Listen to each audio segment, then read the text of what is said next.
did we find at least one thing you and Robert F. Kennedy may have in common this week? People sent me that story. I had at least 100 people who sent me that story. We're not going to, if you want to go search it, go do it yourself. Yes. Because I'm not sure what the Rogers editorial standards are for this kind of conversation. But I had about 100 people send me that story. Welcome to 32 Thoughts, the podcast presented by your Canadian Toyota dealers, the 100% electric BZ, available now during Red Tag Days. Dom, Elliotte, and Kyle back with you, and we have reached the end. The regular season is over. Finally, we have got all 8 first-round matchups set in stone. We're still waiting for a few in the West, but that is all settled now, Elliotte. We will preview those first-round series in a little bit, but first, we have got to get to the news. We'll also make our way through the 16 teams that are not postseason bound in 2026. But, Friedge, we begin in New Jersey. News Thursday night. Sonny Mehta has been hired as the general manager, someone who has worked in the organization in the past, a name that had been out there more frequently the last number of weeks with openings in New Jersey, in Toronto, the popularity and the success, of course, that he had along with the Panthers the last number of years. So it was no secret that the Devils were interested in this man, Elliotte. How did this one get over the finish line? Earlier this week, Matt Marchese asked me on his show with Mike Futa which of these openings I thought was going to go down first, and I really felt it was New Jersey. I just didn't know that it would be this quickly. But I had a feeling it was going to be them first, because one of the things that was kind of making its way around the NHL was that Tom Fitzgerald had asked the Devils for clarity on his future. Because if they were going to let him go, I think he wanted the opportunity to interview in Nashville, where he was the first captain, at least for that job. And I don't believe that the Devils were going to do that. I think it was their goal to have the season finish and then make any decision that they were going to make. Instead, what happened was a couple Saturdays ago, we mentioned on Hockey Night on the headline segment that Toronto had interest in Sonny Mehta, and they definitely did. And 2 days later, they announced that Tom Fitzgerald wouldn't be returning and that they had an open search. I don't think those two things are a coincidence. Mehta was going to be a candidate in Toronto. The Maple Leafs were interested, and the Devils wanted to have him back. And, you know, I think what happened there is that the Devils were looking at Mehta, they were looking at John Chayka, and New Jersey didn't want to miss. They really liked the idea of the local guy who I think that was his first choice. I think New Jersey was Mehta's first choice, and the Devils looked up and they said, we've got this guy who knows us. We've got this guy who we want. We're not taking any chances here, and we're getting this done. Like I'd mentioned, I thought they might have interest in Jamie Langenbrunner. I don't even know if they interviewed him. And I think a lot of us thought they would have interest in Brendan Shanahan. I don't even know if that went anywhere either. And, you know, they have a guy there who kind of leads the sports operations of their organization, Bob Myers, who's the former general manager of the Golden State Warriors. He was the GM when they won all those championships and lost the Toronto Raptors. We should mention Raptors 2019 NBA champions.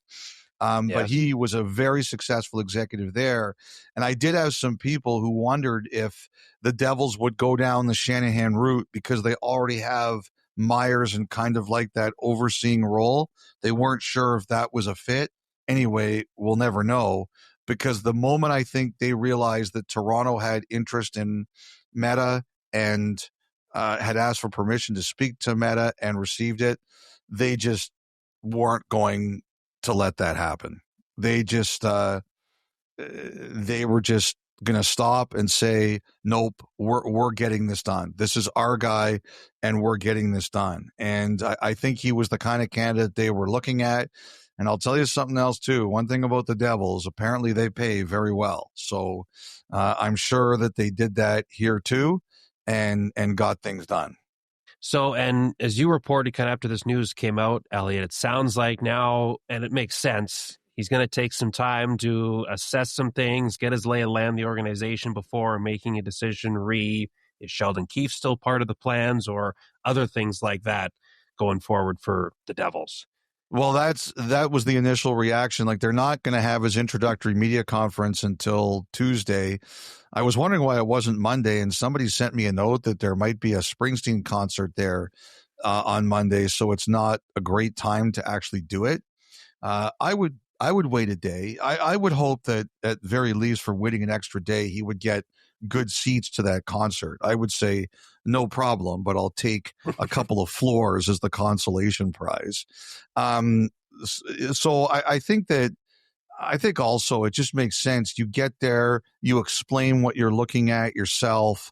I don't think he's going to be in any rush to do anything, at least until he's introduced. Like, I was told nothing imminent, and there's a lot of staff there that don't have contracts too. So I don't know that means that he's going to be clearing everybody out. It's always uncertainty when there's change, but I heard he was not in a rush to do anything, and I don't believe there's any immediate announcements about people that might be coming with them. So I think that's the smart thing to do. Go in there, talk to people, figure out, at least meet them face to face, hear what they have to say. Sonny Mehta has a reputation as being a pretty deep thinker. I think it's really easy thinking to walk in there and saying, like Jeremy Piven and Entourage, right? Like with the paint gun, get yes. out. Like, sometimes it makes sense just to go in and listen, but we'll see. It's an interesting job there because, New Jersey has a lot of talent. You look back, they kind of had a funny season, Kyle. They had a lot of injuries at the start of the year, and they were still, I think, 13-4-1. Like, they got off to a great start, even though they were really battered. And their season fell apart when Jack Hughes got hurt at that dinner in Chicago. When he was out, they really struggled. And, the whole Quinn Hughes thing, I think it was a really difficult time for that team. I just think, I think there were a lot of reasons to be excited about the idea of three Hugheses on the same team. I'm not sure everybody in there shared it. I'm not sure it was unanimous among the players too. And I think it kind of just threw their dressing room into chaos a bit. And now he'll have to manage that. They're going to have to talk about an extension with him. I know Devils fans were in a panic about how Hischier looked the other day, but to me, it's kind of like Matthews. You can't expect people to look happy when your team is missing the playoffs. When you have expectations and especially the way the season started, I don't understand how everybody can expect a guy like Hischier to look like Guy Smiley. Of course he's going to be upset. And I'm sure they'll sit down and they'll have a conversation about it, and we'll see where that goes. He'll want to hear the plan. But, the other thing, too, is I think Fitzgerald tried to make some moves at the deadline that were blocked by no trade clauses. So, you're always wondering, where is that? We'll see how Mehta feels about the roster. We'll see how he feels about the players there. I'm sure he'll get some feedback. I mean, Jack Hughes is a new man. He'll argue with that, but he sure looks like a new man after the Olympics. You can build around Hughes and Hischier. I do think they want to become a little harder to play against. We'll see how he feels in goal. But he's got a lot of decisions to make. And as much as people talk about Keefe, the biggest one is Hischier.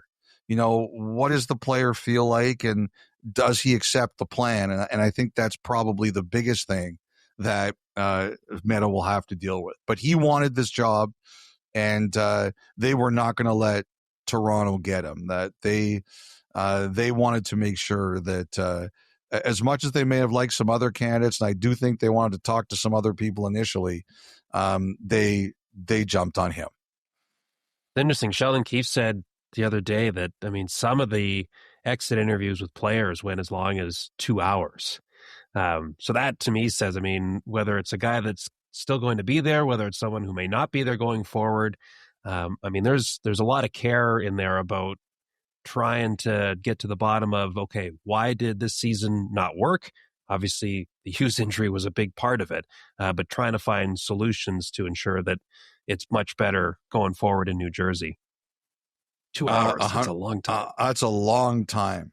You know, we sit here for 2-hour podcasts and I zone out and start glazing in the middle of it. So, That's right. you know, I can't imagine what Sheldon Keefe and I don't know, he's sure talking about for 2 hours. Yeah, we need a detox the next day. And that's just like us two talking. It would just, for Keefe, it would be next, one guy after another. All right. So the Devils got their guy. Anything else on New Jersey you want to add before we proceed? No, I think we can jump ahead. Okay. So New Jersey has their guy. Toronto, meanwhile, still searching for their next president or general manager, however it's going to look like. They had their exit interviews on Thursday. We'll get to some of Austin Matthews' comments and how Craig Berube navigated things and fielding questions as their season is now done. The playoff streak is over in Toronto. Is there anything new on the front of candidates that could be considered for a role within Toronto's front office? Yeah. So, first of all, Meta was obviously a contender. There were several people that told me they'd heard his name internally. So he was clearly a contender. And so now we'll see how they adjust their group. And so some of the other names I've heard, Gillis, obviously, Mike Gillis, that's everywhere. I think his this week was Zoom, but he has met with them in person before. John Chayka, Chris Pronger, I believe the two current acting general managers, Ryan Hardy and Brandon Pridham, got interviews. I think Ryan Bonus from the Islanders has been interviewed. I'm not yet sure about Gregory Campbell. I'll mention it again. Ryan Martin interviewed in Nashville. I have wondered if he's on the Toronto list, but I don't know for sure. I know there's been a lot of talk about Ross Mahoney this week, but I'm not sure that that's actually happened. I think Toronto has done, this week was a lot of Zoom. Some of it might have been in person, but I heard it was a lot of Zoom. And, you know, they spoke to about 9 or 10 people. And I think the question we're all kind of wondering tonight is, how do things adjust because Meta's off the board? And so I think they could go two ways here. They could continue where they're going and cut it down and maybe go to 2 or 3 finalists and bring them in. Or they could just say, look, we've had one person off the board. There's someone else we really like here. Let's do it. So I think Toronto has a couple of choices that they could go. Now, there is another name here, although it's not for general manager. I have heard that the Maple Leafs are meeting with one of the greatest players in franchise history, Matt Sundin, about bringing him back in what sounds like some kind of advisory role. Like, I don't want to get caught up in titles here. I don't know if he would be an advisor or he would be a VP of hockey ops. Like, I don't know, but he's meeting with them, and I believe he's going to be meeting with ownership. And I think it's a great idea. Sundin was a great Leaf. He really cares about the organization. You don't need me to tell you that. You know how much he cares. And I think they want to bring him back in and have him be a part of the new management group. Like I said, I don't think he's going to be GM, but I do think he's going to be like a vice president or a special advisor or something like that. They've brought him to North America to meet with them, and that is ongoing. So I wouldn't be surprised if, I don't know if they've talked to any of the candidates about it. I don't know who knows about it and who doesn't, but I do believe it's their plan that they want Sundin to be part of the new management group. Oh, it makes so much sense. way too much. I remember, living in Ottawa when they first brought Brian Murray was still around at the time when they brought Daniel Alfredson back in the fold to work in management. Of course, now we know he's part of the coaching staff, but it just seemed like an absolute layup, like can't miss. It's a home run with your fan base. It's a voice and opinion that matters within that organization that is conveying his thoughts and trying to come up with ideas for all the right reasons.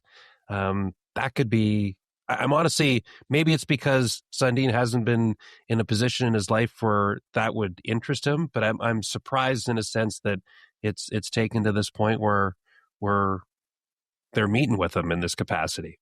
Yeah, I've always had all the time in the world for him.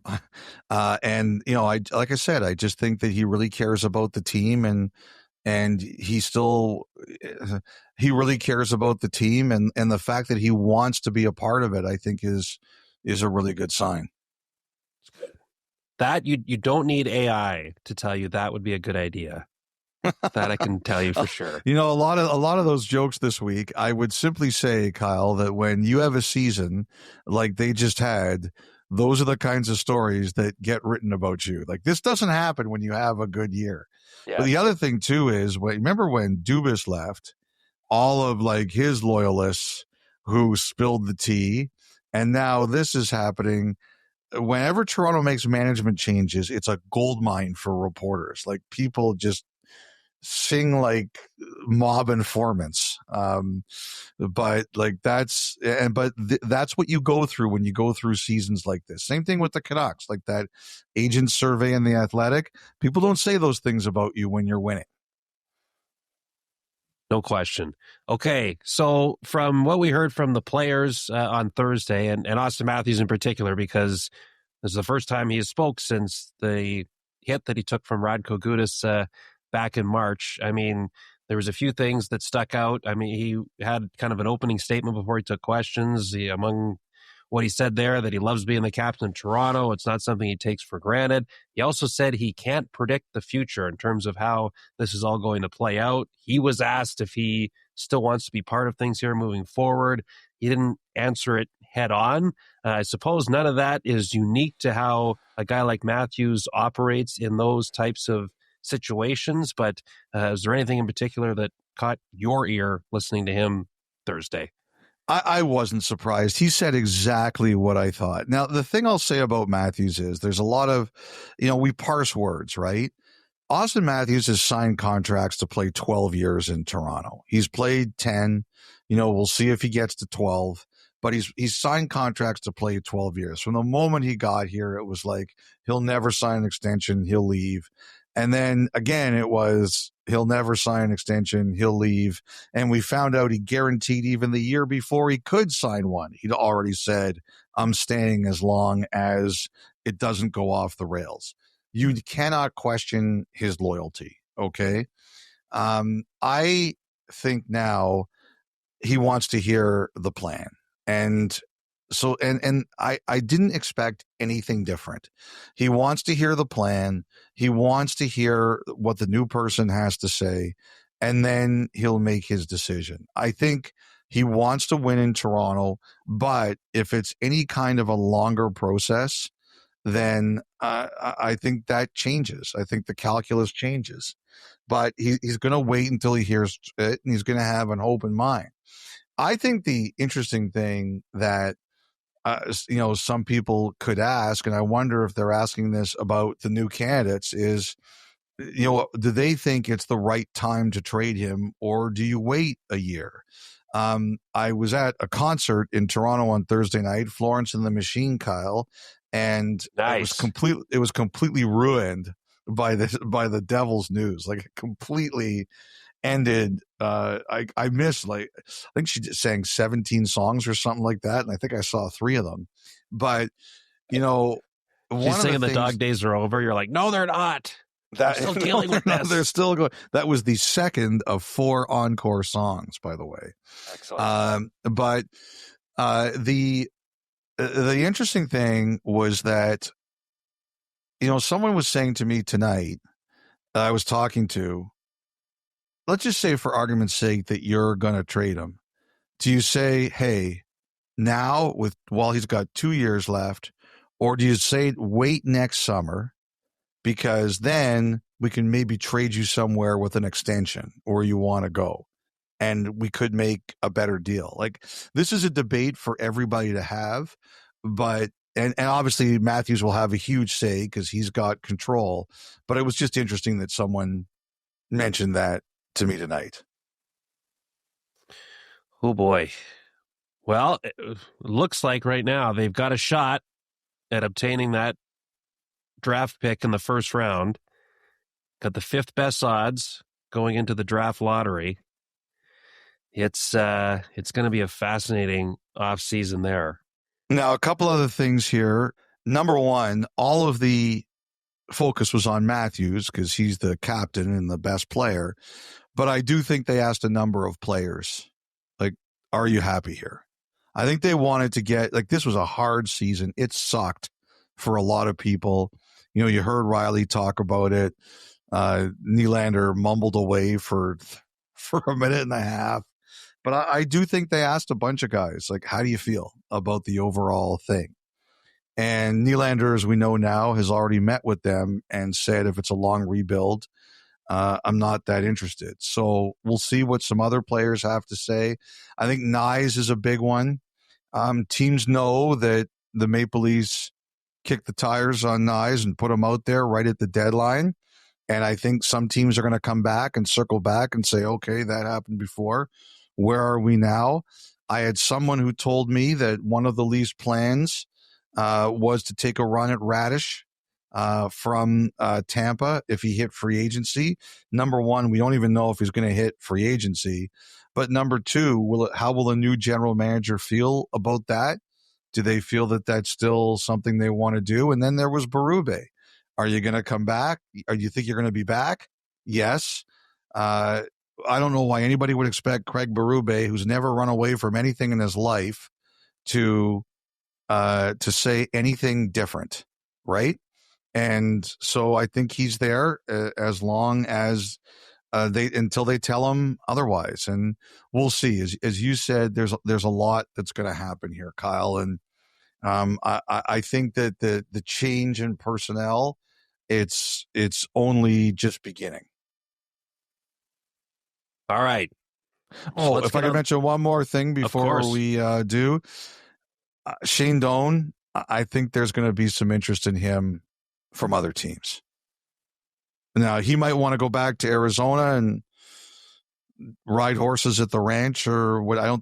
I still think he doesn't. I don't think he has it anymore, the one I rode the horses on. But right. Yes. Josh was saying they don't anymore. Yeah, that's right. It's gone. It's a real shame. And one of my least legendary moments, that's for sure. But is he going to go back and just relax and work on bringing hockey back to Arizona? Or does he join another organization? I do think there's going to be some organizations that are interested in him. Why wouldn't there be? Maybe for a bigger role, you think? I don't know. Like, I think a lot of that would have to do with him, right? Yeah. You know, he doesn't have to do anything he doesn't want to do. All right. So we'll get on the treadmill here, set it to about 3 or so, and work our way through the other 14 teams that are not. Go ahead. Well, I was going to say, can I make a request? Yes. Can I make a request of where we go through first? Since we did Jersey, hired a GM. Since we did Toronto, have to hire a GM. Why don't we do Nashville, and then we'll go through the other one? Sure. Why not? All right. So Nashville, in the end, they did not prove everyone wrong through a third straight year. The GM search continues for them. And also, too, there's quietly, and you've touched on this a few times, like, how does new ownership and Bill Haslam feel about the direction the team is going or wants to go? So give us an update on where things are at for the Preds. I think among the people they've interviewed for the GM job, there was the internal candidate, Jeff Kelty, but I think they're not going internal. I think they want to go external. But there was also Darren York from Carolina, and there was Brett Peterson from Florida, and there was Bill Scott from Edmonton. And I just think they decided to expand their search. I believe they are going to interview Tom Fitzgerald. I don't know exactly when. I think next week in person, but I don't know exactly when. And I believe they have also spoken to Ryan Martin from the New York Rangers. And it's possible there's more, but those are the ones I know of. So that's the group that they've spoken to. I believe that in this round of in-person, Nick Saban's played a pretty big role. Like, I think he's asking questions. I think he's sizing up the candidates, and it's pretty clear from what I've heard that he's got, the guy's been very successful. It's not all apples to apples, Alabama football and the Nashville Predators, but he has some idea of what makes a person a success, and he wants to see it. And, I've heard some of the interviews have been good. I heard someone mention to me that the rumor going around was that Bill Scott's interview was good, but obviously yet there isn't an answer, and they're looking to speak to a couple more people. So we'll see. I think Fitzgerald, everybody feels as the team's first captain, he feels a connection there and he wants this job. So we'll see what happens when he goes in there and where we go from here. Ryan Martin's a really interesting guy. He's worked in Detroit. He's worked with the Rangers. 2 years ago, he was a really hot candidate, and his stock was really moving up. And, it shows you the Rangers have had 2 years that have gone like the last two. And, I always say, I don't think people suddenly become stupid. We just, it's a results oriented business, and we focus on results. So this is a big opportunity for him too. So we'll see where this all goes. Nashville wanted to get younger this year. One guy who I thought really had a good finish for them was Matthew Wood. I think there's people who look at him and say, boy, that's a good feather in our cap that this player looks like he's going to be a performer for us, and they need some infusion of youth. I'm really curious to go and see, though, where this is going to go in the off season. Ryan O'Reilly's heading into the final season of his contract with them, and there was definitely interest in O'Reilly. And it was a bit of a weird one. Like, I believe that O'Reilly and his representatives, and that's Pat Morris at Newport, they held Nashville to their promise. The one thing I'd kind of say is that I think at times the organization has kind of felt like, okay, we made a promise, but things are different now. And is there some way we could get some conversation about this? So we'll see where that goes in the off season. Steven Stamkos has indicated, another Newport guy, that, if they bring something to him, he would think about it. As far as I know about the trade deadline, they didn't bring anything to him, but we'll see where that goes in the off season. Like, Nashville had a great second half of the year, and, people were writing Stamkos off for dead in the beginning of the year. I think he had 1 goal in the first 14 games, and he hit 40 again. So, he's got a lot left, and O'Reilly had a great year. I think it's going to come down to philosophy, but a team that really looked like they were adrift early in the year made a huge run, and we'll see what that means. All right. The Vancouver Canucks, Elliotte, 32nd in the league. They will have the best odds at the first overall pick when the draft lottery comes around on May the 5th. Finished with just 25 wins on the year, 9 at home. We talked about questions around some of the futures of members of the front office, both in bigger roles and maybe in lesser high-profile roles. There's the Elias Pettersson question as well. Seems like another season in Vancouver that had a dark cloud hanging over it. They have entered rebuild mode. How best do you think they proceed from here? Okay, so as we were finishing recording this pod just before 3 a.m. Eastern time on Friday, there was a report out of Sweden that the Canucks had let go of Patrick Allvin. Obviously, we weren't able to confirm that at that time. We'll see what Friday brings us.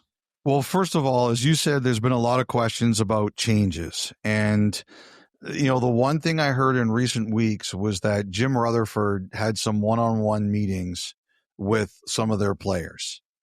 And that doesn't sound like somebody who is eager or expecting to leave. Like, I heard a bunch of players had one-on-one meetings with Rutherford. So when I heard that, it also made me wonder, like, there's been a lot of crazy rumors the last few days and last few weeks. And some of that is my own fault because I've talked about how there's a bunch of people there that don't have extensions. But, it swirls and it goes wild. And there's been some question about Rutherford. And, someone said to me, he met with a bunch of the players one-on-one, and I checked it.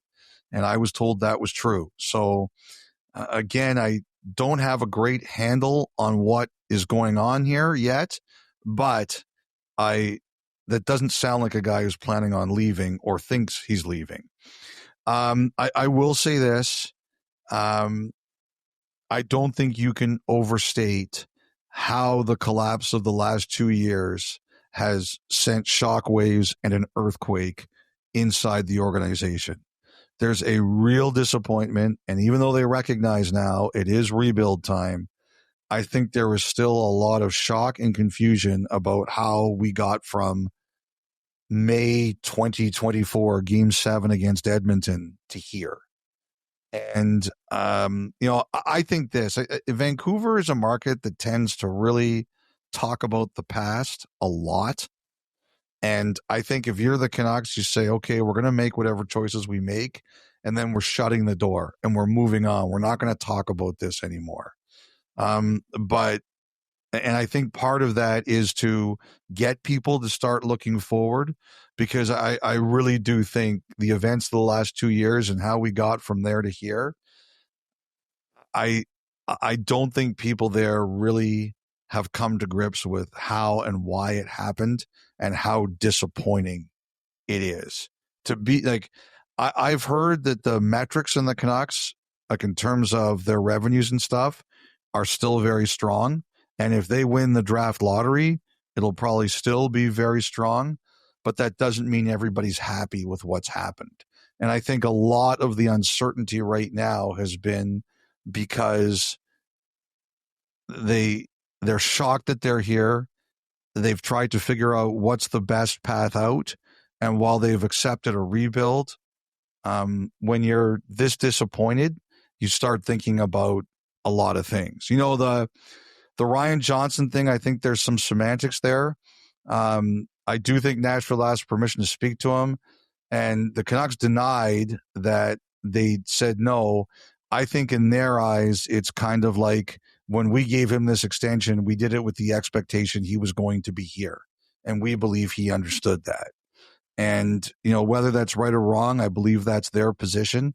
But I do think the Predators asked and the Canucks said no. But the other thing I do think is that, and again, really tough update in the personal life of the Pettersson family. And I feel awful for them. I do think if as part of these one-on-one conversations, it hasn't happened already, I do think there will be some conversations with him about the future. And the other thing I do believe, Kyle, is like this would be tricky and they don't want to keep money, but I do think that there will be teams who will be willing to talk to him. And I think one of the more interesting things will be, do the Canucks give teams permission to meet with him face-to-face or Zoom, whatever, so these teams, potentially interested teams, could talk to him. I think that is also a possibility, but I just want to send the best to their family. It's tough, very tough. Absolutely. And you can't help but wonder when you talk about, okay, let's close the door on the past and let's move forward. maybe that is the best for both team and player, and it's not about picking sides or pointing blame one way or another. To say, all right, Elias, like what do you want? What ultimately makes you happy, and is there a path in finding a fresh start? Both sides there, and that could be a big part of trying to turn the page over what the last few years have been, and allowing, as I say, both the player and the team to kind of have a fresh start moving forward. The more you talk about that, Elliotte, it feels like that may be the best path over this offseason or wherever it may happen. Okay, Chicago. So they were, kind of had a great start to the year, in the mix until, of course, Bedard gets hurt in December. They slide all the way back to 31st to end the year. Now, Bedard has the big breakout season, which cannot be overstated. Danny Wirtz was lauding the job that Kyle Davidson did in building back up their prospect pool. He gets an extension as general manager. We're 1 year with Jeff Blashill as the head coach. How do you feel about Chicago that have a lot of young talent, but are still trying to build a winner? So to me, this is the reality of what a true rebuild is, Kyle. When I look at Chicago, if this is a true picture of how long it takes, like they got a nuclear weapon at the top of one draft, Connor Bedard. He is elite, and he took enormous strides this year, changed his training regimen, and he did an unbelievable job this season. But when you have so many young players, like I watched a game last week with them, I think their oldest defenseman was 24 and their oldest center was 22. When you're like that and you have that many young players, not all of them are going to pop as quickly as Bedard does. It takes time. Bedard is the exception. Celebrini is the exception. They are not the rules. They are the exceptions. And when you have so many players in that age group, this is what happens. You take your lumps. You have really, like they had a game too where Carolina basically played with their AHL team and they still beat them 7-2. That is going to happen. And when you commit to a rebuild, like this team is committed to a rebuild, this is a cautionary tale for everybody else. If you're going to do it, and San Jose said the same thing, you feel pain for a long time. Now, I think the Blackhawks believe that eventually this group is going to figure it out. If you look at their points percentage last 3 years, I guess it was summer of 22, they went to the rebuild. Their points percentage was 43 this year. It was 37 last year. It was 32 the year before. It's slower than I think a lot of people would like, including themselves. I even deep down would say they want this to happen faster, but it's coming. Last year they had no shutouts. This year, Spencer Knight, they had 5. So, you can look at things and just like, you can look at everybody talks about process versus results. You have to have a good process. You have to have a good process. You have to have a good process. Well, it looks like the Blackhawks are having a good process, getting a lot of young players there and waiting on them to grow. But until that happens, the results are going to be really hard. So sometimes I think people say, I believe in process, but when the results aren't as fast as they like, they're like, I want results. You can't have it both ways. They committed to this. I completely forgot about the Davidson extension. We reported on that like 5 months ago. And then I just completely forgot about it. And someone texted me the other night and they're like, hey, they just announcing Davidson's extension. I was like, holy smokes, I completely forgot about that. But I think organizationally, they believe that he has got them in the right direction. Now, a couple of years ago, they took a shot at Gensel. At that time, is Gensel going to Chicago or is he going to Tampa? He wants to win. He's going to Tampa. It's going to be hard for them until you're like the Quinn Hughes thing this year. Every player saw it. Wasn't happy in his situation, got himself out to a winning situation. Top players want to win. Chicago was at the bottom of their cycle. it's harder to get those guys to come to you when you're like that. That's why I think they've tried, but they're not going to win those battles yet. I think they looked at making some trades. I don't think they like the prices. For me, the interesting guy is going to be a guy like Nyes. If he is really still out there, I could see Chicago being the kind of team that would be like, what do we have to do to get that? But again, and they're getting another high pick this year. They finished 31st. So the lowest that pick is going to be is 4, Kyle. They're getting another really good player. I just think they believe that as long as this is and as hard as this is, they've got a super young team and they still believe it's going to work, even if it's not as quick as everyone might like it. And you know what? They're going to have the capital to acquire guys. They got a lot of picks. They got a lot of prospects. And, I don't know how much you watched Frondell, but I see why that guy was at the top of the draft. Like there's a really good player there. Absolutely. So how do you think they proceed with a new contract for Bedard? That's a great question. I think they took a run at it last year. I think everybody wanted to wait and see how the market was going to go. Like if you're Chicago, you get in there. Like I always say, when you have a guy like that, you pay him as much as you can for as long as you can. Like the price never goes down, but the market's been reset, right? Like that was pre-Kaprizov. I think they looked at him. I don't necessarily think Bedard's going to be making 17, but what they were looking at last year, and I would bet it was in the 8 figures. Like this is my personal opinion based on what I kind of heard out there. It was in like the low 8-figure range, but now it's different. And, we'll see where we go. All right. The Calgary Flames. So it seemed like this season, Elliotte, it was like they're no longer trying to fool themselves and thinking maybe they were further along than they actually were. They took a step back, realized maybe we are a few steps away from playoff contention. They were so close a season ago, of course. Not the case this year. Made a couple of deals and trading some longtime popular Flames, Rasmus Anderson, Mackenzie Weegar, Nazem Kadri.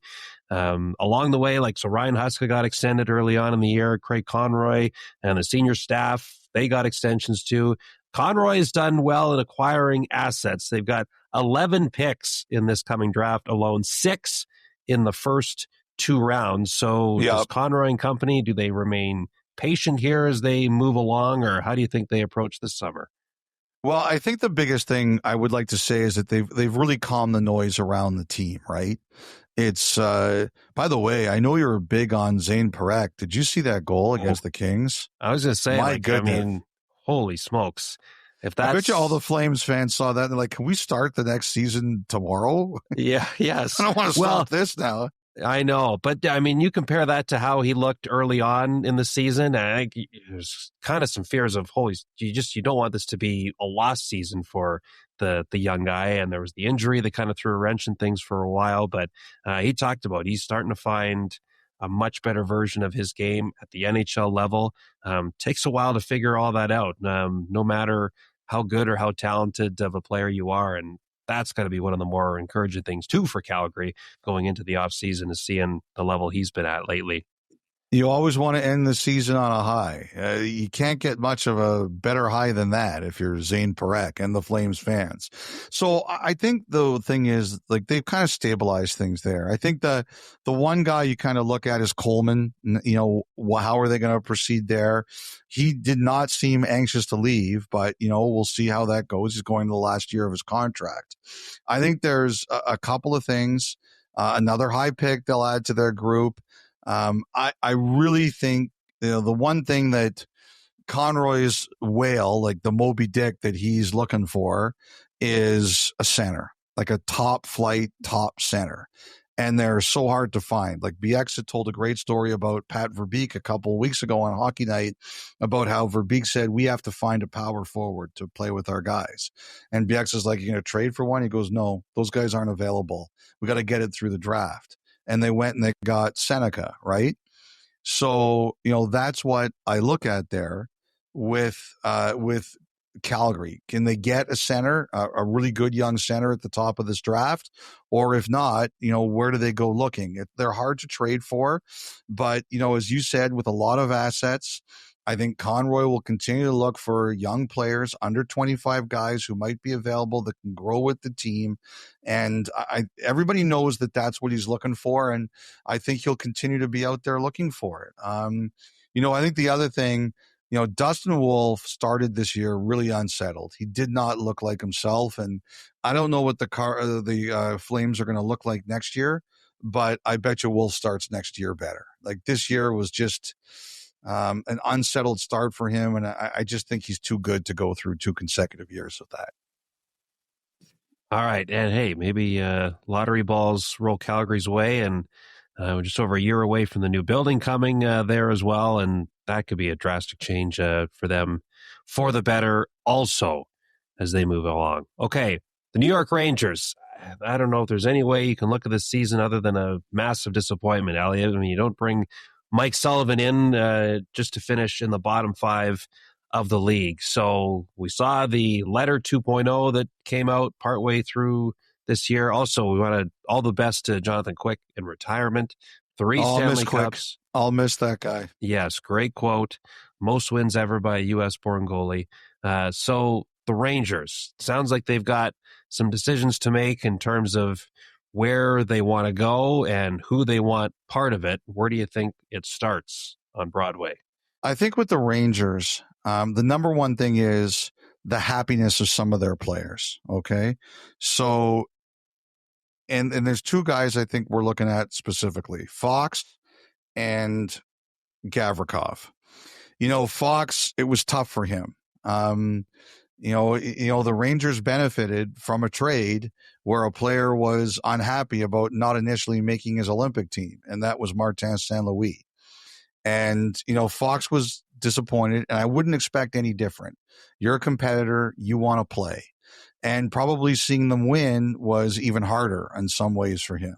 Now, he said all the right things, but I think this is one of those things where you decompress, you think for a few days, and then you have an honest conversation with the team about where you are and how you feel. And remember, Fox has control over this. The other one, Gavrikov, I had heard during the year after Panarin was traded that Gavrikov was unhappy. Now, that was denied to me at the time. However, it has been reported and discussed elsewhere. The Rangers will know. You've got to get clarity on how Gavrikov feels. And you know what? You still got the Trocheck situation hanging around. And again, we'll see where that goes. But teams know what the Rangers want. And I always assume after the playoffs are over, someone who's going to lose early is going to say, you know what? We could use Vinny Trocheck. So I think the Rangers have a chance to have a very interesting summer, particularly when, there isn't a lot available in free agency.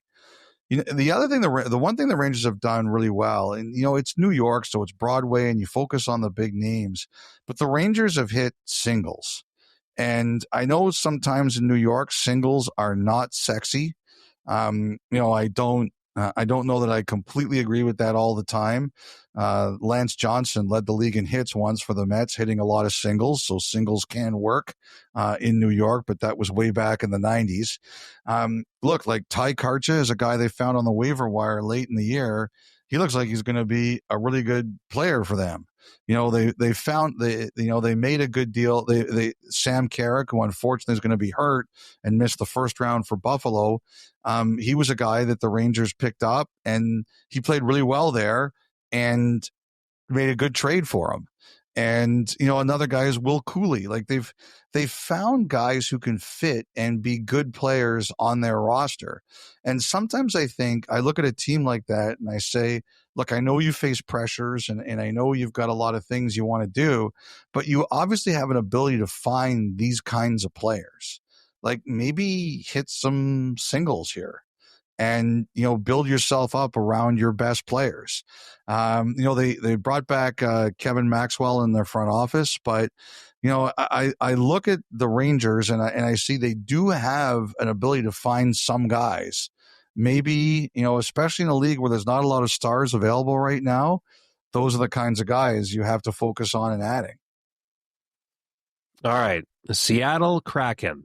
So, as Todd Leiweke said, I think it was a week ago, that they have not delivered on the promise of this team. We know Ron Francis has stepped down. We talked about how they were in a great spot at the deadline, and of course they fell off a cliff down the stretch. They've got some UFAs to figure out, Elliotte. This is a team that wants to take big swings, tried to take a big one in landing Artemi Panarin, and a franchise that is still searching for that game-breaking scorer since they came into the league back in 2021. Yeah, so, the thing with me and Seattle is you can see how disappointed they are. And I think that's the number one thing. That's the obvious thing. I want to talk about something else too.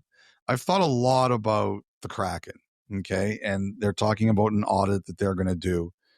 And they've stressed since the initial media conference that it's going to be an independent audit reporting to ownership. In some ways, that win over Colorado in year number 2 was probably the worst thing that happened to them, because they earned it and they deserved that series. But I think it convinced people they were farther along than they really were. Like Dave Haxtell, I don't want to relitigate what happened. They made a coaching change and there were some divisions over it. I think we've talked about that enough. But I think if you look back under Dave Haxtell, who did a really good job there, what he had was he had a team where everybody accepted roles. They had great structure and they had a true team. Everybody understood their roles and everybody bought in. But the thing is, now we go back to what you talked about, the lack of a true game breaker. They've never had it. And if I was them, I would say we have an organizational mandate on how to find these players. Like a couple of years ago, they drafted Tolvanen. Sorry, not drafted. They selected Tolvanen on waivers. That was a really good waiver claim for them. Waivers come, they go. They lost Karcha this year. He looks like a player for the Rangers, but that was a really good pickup for them. That's what I would be challenging my staff is. The number one thing is between now and the draft, because they tried to trade for one, they didn't get him. I'm sure they're going to try to trade for others. They'll see what's out there, but the number one place you get them is the draft. And I think that is what I would be challenging, is that we've got a lot of players who can play systems, who are responsible, who are smart. We've got to find scorers. Why have we not found scorers? What are our mistakes to find scorers? That's what I would be saying. What were we looking at before? What were our hits? What were our misses? Why didn't we get them? Is there something we missed in looking for all these players? We are identifying scorers. Now, as you've mentioned, they have a lot of free agents, and we'll see what that means. But I think right now, you can throw money at these guys, and eventually, like they did with Panarin, which I thought was a great gamble. Really, I mean, you look at LA, he's almost single-handedly changed them and gotten them into the playoffs. But that's what I would be doing. I don't always like drafting for need. I think you should take the best player on your board.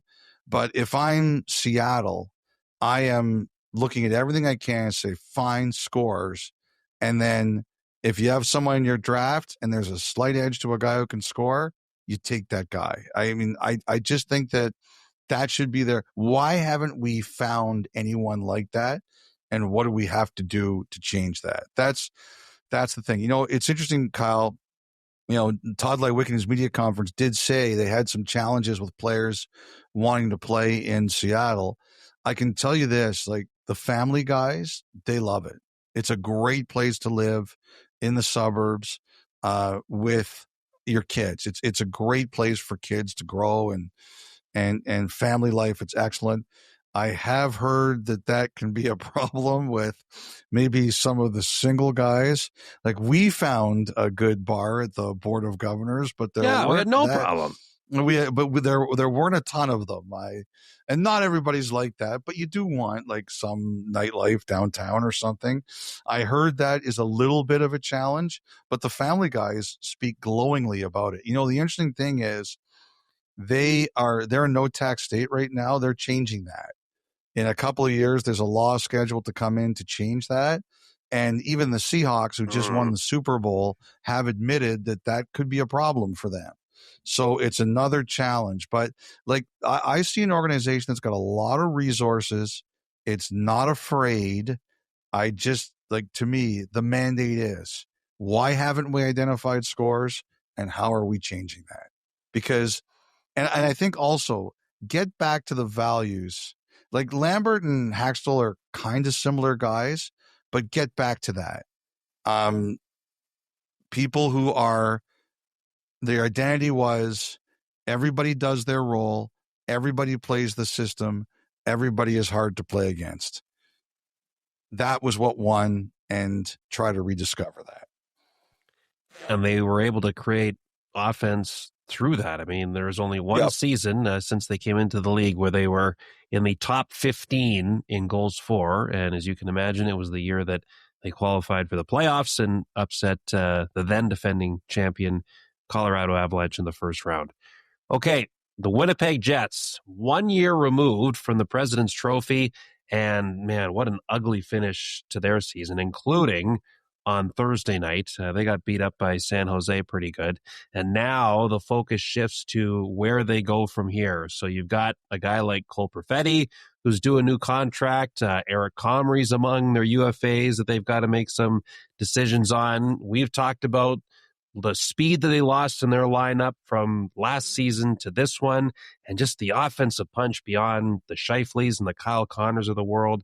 We're not there for the Jets that consistently could not find the best version of themselves this season. Yeah, I look at them and I just don't like the way their season ended, Kyle. Like I remember we talked about them at the deadline, and the feeling about them was this was not who they really were. Hellebuyck got hurt. It threw them into a bit of chaos, and we're better than that. And I think the only problem now, at the time, I was very accepting of that. Yep, team can have a tough year. But like Kyle, you mentioned it. I really don't like the way the season ended. Like a couple times they got within 2 points and we're like, oh God, like they're here. And who wants to see Hellebuyck in the first round of the playoffs after the way he played in the Olympics? And they just didn't get in. And the way they ended the season, 7-1 Philly, 6-2 to Vegas the other night. Their last game of the season, they lost 6-1 at home to the Sharks. I guess the Jets were not at all moved by the presence of Scott Oak, who was introduced to a thunderous ovation, only to see the home team go -5. Like, Scott, you're a huge inspiration for the home club, I have That's to say. right. Yeah. Shows you what they think of him. But, I don't like that. And you could see at times at the end of the year, Arniel was really gritting his teeth, right? So I don't like the way that this has ended. I think in some ways it's taken that sort of, I don't know if excuse is the right word, but it's kind of taken that narrative away from the Jets, because they had a chance to show that the first 50 or 55 or 60 games were a fluke. They were right there and they didn't do it. And then they really fizzled at the end. I think I always think with them, they will look to see if there's moves they can make for players with term. Free agency is harder for them. They tried some things last year. They didn't work. Like I always try to give the Jets a little bit of a break because, number one, I think they're really smart thinkers.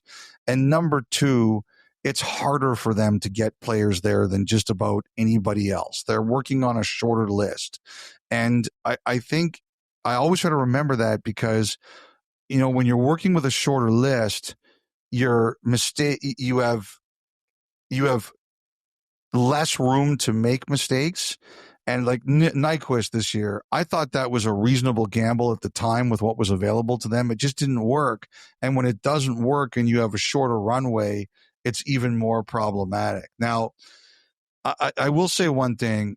I listened to Vinny Heinola's comments on, or saw them, and he talked about just how tough it's been not to play. I do think, I've said this before, and I'll say this again about the Jets. I do think that is something they have to take a long look at. Like young players today, they want to play fast. They don't want to hear that, they have to be in the minors and marinate for 3 or 4 years. Now, not everybody's ready, and we talked about this for Chicago. Everybody comes at a different pace. But I do think that's one of the challenges the Jets have, are that they really want guys to wait, and I think young players, that's harder to do now. And, I was really tough to hear about Heinola talk about all the feelings he's had. And Salomonsson was a player who really showed up at the end of the year, and I thought he was pretty impressive at times.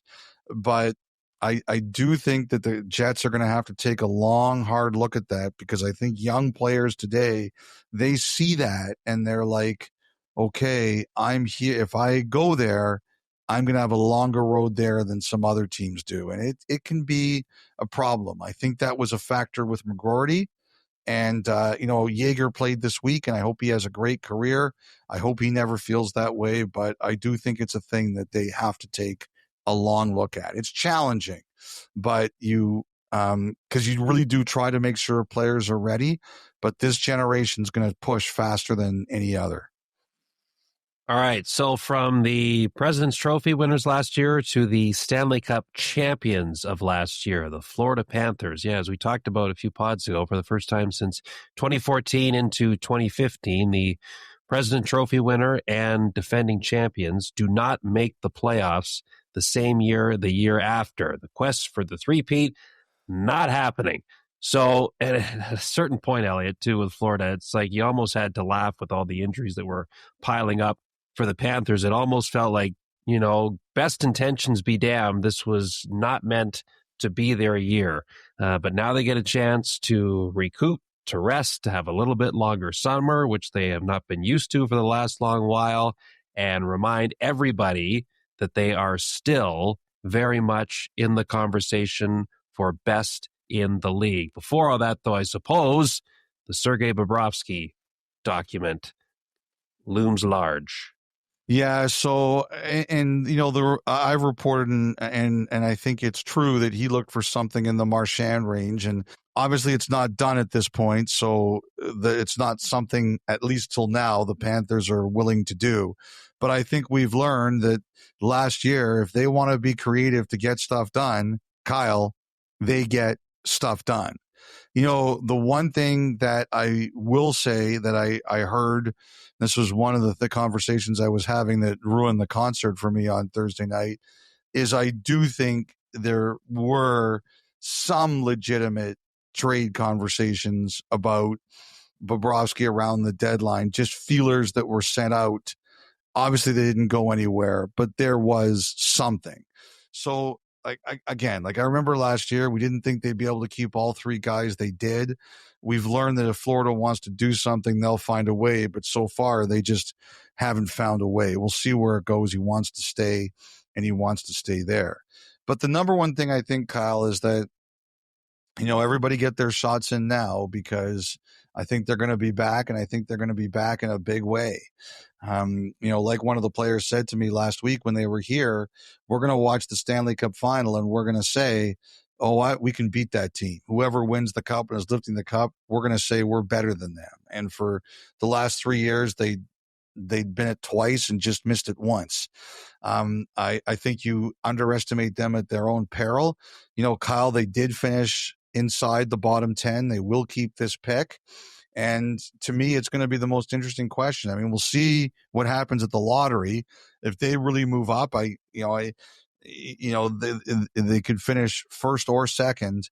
I don't know that I see them trading a 1 or a 2 pick, But if they stay at 9, or even if they drop a couple of spots, I'm very curious to see what they will do that pick. Like, Florida's a team, they're hot. Everybody wants to play there. If you told me they took a 9, 10, or 11 pick and they sent it somewhere for a really good active player, I would not be surprised at that at all. They will be back. Yeah, one of the few teams that can afford to not focus as much as building through the draft as other markets so desperately do. Did you see Marchand's comments on Thursday, by the way, about I laughed my head off. What's the difference between losing in the final and missing the playoffs? There's just one winner, everyone else is a loser. If you're not first, you're last. Yes, not many could get away with that line. But Ricky Bobby Marchand. Yes, that's right. He certainly can. That was awesome. And good to know that Alexander Barkov's going to the World Championships. Yes, that's great. Great sign, obviously, in his recovery. Okay, the San Jose Sharks emerged from the darkness this year. Elliotte, the entire market's transformed. Attendance is up. You saw the images of how many times their practice facility was jammed with everybody trying to catch a glimpse of their favorite players. The Celebrini effect for sure has led the charge. Congratulations, new franchise leader. Most points in a season, usurping Joe Thornton's previous totals as he put up another, 3 points in Winnipeg to wrap up their season. So he is extension eligible this summer. So did you see the stat that Curtis Pashelka put out? No. After their game? Which one? So Curtis Pashelka tweeted, Macklin Celebrini scored or assisted on 45.8% of the Sharks' 251 goals this year. That is the highest ever for a teenager in NHL history, passing Wayne Gretzky, 45.5 and 79.80. My goodness. Wow. So there's two bonkers stats that came out tonight. The other one was, did you see the McDavid one? No, I must have been living under a rock Thursday night. Wait a sec. What are you doing? Like, I was at a concert. I have an excuse. I know. You know what Amber says to me? Like, we go over our votes together and he goes, here's some of my picks. He goes, do you even watch hockey? I'm thinking about that tonight. What were you watching tonight? Come on, man. I was actually packing. That was my issue. Oh yeah, I can understand that. That's legit. So this year, he had a point in 100% of the Oilers' wins, and they didn't win a game this year where he didn't register a point. Right. And I think we had talked about how they had yet to win. Can't remember how long ago it was, but we did mention how at that point they had not won a game where he didn't pick up a point this year. So that held true the whole way. That is, I'm going to double check that. I have to submit my ballot. All ballots have to be submitted by 5 p.m. Eastern on Friday. So I have to finish that off. I'm going to double check that before I file it. But holy cow, is that tough to ignore? It's I know we're going to get to that a little bit later. Anyway, so let's finish this. So I think San Jose, I've been really impressed with a lot of the decisions that San Jose's made over the past couple of years. I'm going to say that they're not going to screw around with this extension. He's eligible. Still got another year under his contract, but he's eligible for an extension July 1st. And I think they go at it hard. And to me, the question is not so much the number. It's even the term. Like, is he going to want to go? Like, I can't see him or his representatives, and he's a CAA guy with Brisson. I can't see them wanting to go 8 years or 7 years. Like, I wonder, are they going to go, I don't know, 3, 5? You won't go 4 because that walks them right to free agency. Like, San Jose is not going to want to do that. But, what's the term going to be here? But San Jose, like Jonathan Becker, who's their president, he did a really good couple of interviews about how the business has been helped since Celebrini has helped the San Jose business. And they went through a lot of growing pains too. But Brisson's going to shove all those quotes in Becker's face. Remember when he said this, and this? But they know it, right?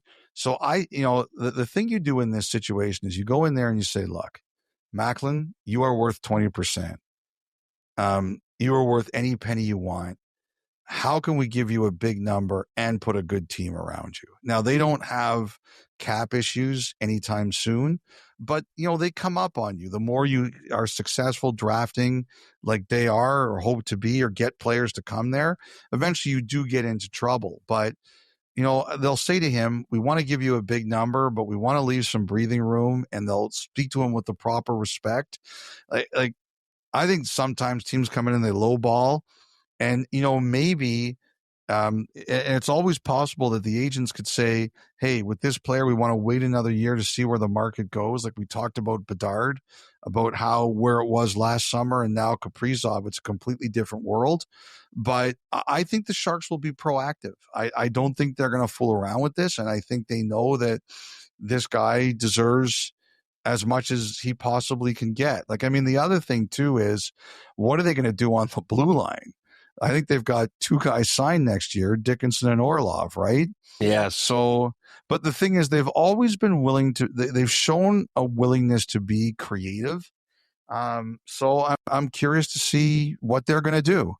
And, but I generally think the Sharks seem pretty smart. And this is kind of like their first real big off season where they're rising. And because they were so close this year, Kyle, nobody's going to want to go backwards. That's always what happens is now you've gotten close. Nobody's going to sit here next year and say, oh, we want to go back to being 14th in the West. Like that's just not happening. Celebrini won their points race. He was 56 points ahead of Will Smith. And the third highest scorer, Wenberg, was 60 points back. It was funny. Like someone said to me, we're talking about Kucherov. Kucherov, I think, was 45 points ahead of the next guy on Tampa. And they said, well, Point was hurt. I said, Point is 80 points behind him. If he's healthy, he's 60 points behind him. Like, right. Don't even bring that to me. Yeah. Oh gosh. I even after the game Thursday, Warsofsky he almost got a little emotional talking about Celebrini. And of course, there's the motions of the season coming to an end and all of that. But again, it just speaks to all the different ways that guy, still a kid in a lot of ways, has impacted that market, that organization in all the right ways. I'll tell you too. That Colin Graf, 21 goals, looks like a player. That Chernyshov looks like a player. I think Vancouver initially asked for Chernyshov when they were talking about Sherwood, and Sharks said nope. And good call. Like they have a lot of offense there, a lot. Just got to see, and I love the goalie, so we'll just see what they do on their blue line. Okay, the St. Louis Blues, and the transition now begins from the Doug Armstrong era to the Alex Steen era. They traded away their captain, Braden Shen, at the deadline. A guy like Dylan Holloway, he's an RFA. Jake Neighbors is extension eligible. What I really wonder, Elliotte, as they go from Armstrong to Steen, we know all the things that were swirling around them at the deadline. As this transition happens, how does the organization still feel about a Robert Thomas, about a Colton Parayko, about a Jordan Binnington, and on from there? Well, the interesting thing about Binnington is if you watch their game the other night against the Penguins, and oftentimes you get a clue from watching the fans, it sure looked like a goodbye party, did it not, Kyle? Oh yeah, yes, they knew. Maybe it's just because I haven't watched as much lately of them as they kind of fell out of the race. But I would admit, I was like, wow, these fans really think he's gone. And I'd say this, Kyle, if the Binnington I saw at the Olympics this year, this guy still has elite game. elite game when it matters. And, you know, before I even get to that, the guy I want to hear from is Steen. Because apparently, I heard there was like a joke in St. Louis that when they announced their transfer of power, people wanted to talk to Steen, and apparently the answer that was from Doug Armstrong was, "You can talk to him on July 1st, 2026. Until then, I'm still in charge." And I kind of laughed when I heard that. But now, even though it's not July 1st, it's Steen's time now, right? Because the decisions that are going to be made this summer will determine, you know, what happens next year. So I want to hear from Steen. I want to know what his philosophy is. I want to know what he thinks. Like, I think Armstrong did a good thing in the sense that he did some heavy lifting for Steen this year. I think if you're going out and you know you're transferring power, and especially in the way they've done it, there's nothing wrong with the guy who's leaving saying, look, if you've got some hard decisions to make, I'll lead the way for you. So you don't have that on your docket. I do on mine. Armstrong likes confrontation sometimes, but I like that he really did that. So I'm curious to see what Steen has to say. You know, Binnington, to me, St. Louis and Detroit have done deals before. And I didn't think Gibson Talbot was the problem this year. But again, if I was Detroit, I'd be looking at that. If Florida, I was looking, for example, if Bobrovsky leaves Florida, would Florida do something like that? I mean, the obvious one, and we'll see what happens with them, is Edmonton. We'll see. But to me, Binnington's still got big games left in him. The other thing with Steen I'm curious about, just, you know, hey, Parayko, does he feel the same way about that? Thomas, as you mentioned, does he feel the same way about that? Kyrou has been added to rumors. Does he feel the same way about that? Also, what's his front office going to look like? You know, Maxwell left to the Rangers. Peter Chiarelli, the word is he's not going to be back. I've heard that Steen really likes Scott Mellanby, who's there, and Tim Taylor, one of my favorite players to deal with over the years. I've heard, and I believe Taylor talked to Nashville. I don't know if he interviewed there, but he was part of that big, long list. Like, you know, how does Steen feel about the team? And I want to hear from him. To me, that's the big one. All right, the New York Islanders. We did hear from Matthew Darche in his first year at the helm, just before the season came to an end, an opportunity to grab a coach he felt was the right guy moving forward, made the switch for Peter DeBoer. It was not enough to keep things from slipping away this season. I mean, it was everything they could have imagined and more in drafting Matthew Schaefer and the impact he has had. But even though expectations as a group weren't necessarily sky high coming into the season, the fact that they had a playoff spot for so long and that it slips away, it does feel like a disappointment for them not getting in. They lose 7 of 8 to wrap up this season. So 1 year under Darche, DeBoer's the guy going forward. They have got an absolute franchise changer in Schaefer, but it feels like a lot of work still to be done on Long Island. Yeah, you know, one of the couple of things. Number one, they have to find a backup that they have confidence in, and you know, Sorokin, he got worn down at the end, but they felt they needed him. And you know, it's interesting. Varlamov is now in the American Hockey League, and I'm amazed. I heard he was never going to play again, and he's giving it a shot. So I'm just rooting for him to do it, right? Like, and in some ways, it's a lot like Landeskog, like just a guy who everybody thought was done, and he's trying to work his way back. So I really, you know, hope for Varlamov's comeback that he makes it. It's pretty incredible dedication. The Anders Lee thing, to me, reading between the lines, Darche is a Brisebois guy, right? If he learned anything at the feet of Brisebois, it's we have a line and we don't cross the line for anybody. Tampa didn't do it for Steven Stamkos, for example, and he left. And what it says to me is that the Islanders are going to have a line and they're not going past the line. And I think Lee is a great Islander. He clearly cares about that team. Remember last time he was a free agent, he signed that deal. He came out with the Wolf of Wall Street, I'm not leaving, to announce his return. I think he's, as a person, he's everything you want as an Islander. But I just think that this is a guy in Darsh who will say, this is where we're going, and you have to decide if that's good for you. And I think to me, it sounds like that's where we are here.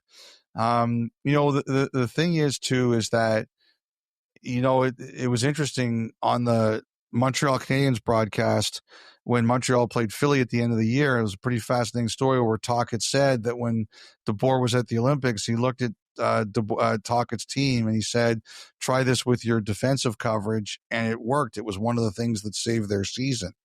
So if you're an Islander fan, you're like, what the heck? Like, why is he? You should have known that 2 months later you were going to be hired by the Islanders. You can't help the Flyers. That's number one, they're thinking. But number two, you're also thinking, hey, if he can do that and he's a good X's and O's guy, an elite X's and O's guys, you think that there's going to be changes in the way they play next year. But, I know the Islanders fans are disappointed, and I really do get it. But I think you're looking at DeBoer and Schaefer, and overall there was new life breathed into the franchise. And I think ultimately, I think you're hoping that DeBoer, you got to fix that backup goaltender thing, no question about it. But I think you're hoping, like, their underlying numbers were very poor this year, very poor. And I think you're hoping that DeBoer, as much as anything else, is going to change some of that stuff. Interesting. They're sending Cal Ritchie to go to Bridgeport to play in the playoffs. I thought he had a pretty good rookie season with the Islanders, but a great opportunity for him to get. I don't think that's bad. I like that. I like that he's going to go, and like, those are going to be hard games. He's going to play in really hard games, and I think that's going to be very good for him. All right, the Columbus Blue Jackets. So 2 wins in their final 11 games. That slide cost them a chance to be in the playoff spot. It was a memorable Rick Bowness post-game press conference after their final game. Among the lines, if he is back next season, he is changing the culture. And lo and behold, we learned Thursday he signs a 1-year extension. As he said, he is anxious to finish the job that he came to do and get them into the playoffs. But it was some pretty emotional, pointed comments that the head coach had. Certainly raw, coming off of a difficult end of the season. But he let it be known what he thought of what was holding this group back, and not hating enough to lose, and the suggestion that maybe some of them don't care enough. Anyway, the players had their response to it, but Bowness will be back next year. How do you view the Columbus situation moving forward? So whenever I hear something like that, I have flashbacks back to my childhood, because as a child of the 70s and 80s, you used to get that 3 times a week. Your parents yelled at you like that. Your teachers yelled at you like that. Yes, me especially. I was as dumb a kid as ever walked this planet. And your coaches in various sports would yell at you like that. So it's like, I'm looking at that and I'm like, yeah, I feel like I'm a kid again, because that's the way I used to get yelled at. I think there were a lot of people wondering, could they bring him back after this? It sounds like for the Blue Jackets, it wasn't even a consideration. And Aaron Portzline wrote a really good piece, and it was kind of what I heard. And, he's there, so I really believed it after I saw him write it, that in the fans' ears, that was music to them. They wanted to hear that. I think Columbus has great fans. They've proven it before, but like, they haven't seen enough winning or playoff hockey, right? So to the fan base, it was exactly what they wanted to hear. Now, as you said, some of the players didn't like the don't care part, right? And, the thing that kind of surprised me about that was that a year ago, the Blue Jackets went through a terrible tragedy, the worst thing you can go through as a team. And they showed a lot of character and a lot of guts. They almost made the playoffs when we all wrote them off and said, no chance they're going to do anything this year. So to hear them talked about a year later after that, it was, it's surprising, because they showed a lot of heart and a lot of care last year. I think clearly the players will look at it and say, hey, we're going to remember the good times with Bonus as opposed to the end, maybe the first 30 games as opposed to the last 7 or so. And overall, you were almost there, so you feel pretty good. Bonus, emotional guy. He did a fantastic job there. I just think that, he's done it before. It's not like we've never seen this with Winnipeg. I just think in this day and age, the one thing you've got to be careful is I think there's only so much your players can believe you're not on the same page. And we'll talk about this again when we get to Detroit in a couple minutes, but I just think okay, you did that here and it looks like the players are going away and it looks like they're going to say, okay, we had 3 really good months with him and we'll wave this off. I just don't think you can do that in this day and age. You can't do that a lot. And that's one. So, if he comes back next year, he may not be able to go to that well a bit. I thought there were a couple interesting things. The comments about Merzlikins, it is very obvious they do not mind. They took a shot at Merzlikins last year. They took another one at him this year. They organizationally, they absolutely believe that they have to be on him. That's because a lot of places they do the reverse of that. And I think too, it was interesting hearing them talk about Kent Johnson and Cole Sillinger. They didn't have great years, but Waddell really seemed to back them. And I think there were some teams that were curious about Johnson. And I really think there are some teams that are curious about Sillinger. But I also know that in Sillinger, they really consider him a big part of their core. They told some teams that, regardless of how he played this year, they think he's a really important player internally. So I don't think anyone's untradeable, but it sounds like, as he said publicly, they weren't that interested in doing it. The big one, they've got Jenner, a career Blue Jacket. They've got Marchment. They've got Coyle. It's gonna be tough. Coyle is the best center out there, and maybe the best forward out there aside from Tuck, right? Right. It's going to be tough. I think Jenner's a bit of a different story because he's, like I said, he's a career Blue Jacket. Marchment, I think there's going to be stuff out there for him, and Coyle, I definitely think there's going to be stuff out there for him, and I'm just curious to see how far the Blue Jackets are willing to go here. But boy, what a year for Werenski. He just keeps getting better and better, and also they've got a big extension to do with Fantilli. Yeah, and maybe to a lesser extent, Jet Greaves as well. He's doing a new deal. You're right. Yep, Jet Greaves, very, very good this year. And the other thing, too, about Greaves is he's got arbitration rights. Now, he cannot be a free agent for another 2 years, but it'll be interesting. All right, so from Columbus to Detroit, so you had Rick Bowness, who laid it all out there at the end, and then there was Todd McClellan, who did all he could to hold back and not say what was really on his mind after the Red Wings lost 8-1 down in Florida. And as we know, a lot of AHL players in the Panthers lineup that night. Another ugly end to the Red Wings season. I mean, we talked about last pod, Elliotte, about what Steve Yzerman maybe is thinking. I mean, but you go deeper than that and just look at their hockey staff and who's all there, right? Names of Lidstrom, Horkoff, Draper, Cronwall, Dan Cleary, Alex Tanguay on their coaching staff. All great players in their day, all that were part of successful teams. And you just wonder when you get all of them in a room, what they think of watching this group the last number of years going, what is missing? Why do we have a collection of very attractive and talented individuals that cannot seem to put it together as a group when it matters most late in the year? The other thing too is, and someone made this point to me the other day, is that last year, there was criticism of Yzerman for not doing anything, right? Or not doing enough. And even still this year, he was careful, like with Quinn Hughes. He wanted to know that there was going to be an extension and he wouldn't do it. But he did add, right? Gibson was earlier, but they had a good goaltending combo of Gibson and Talbot.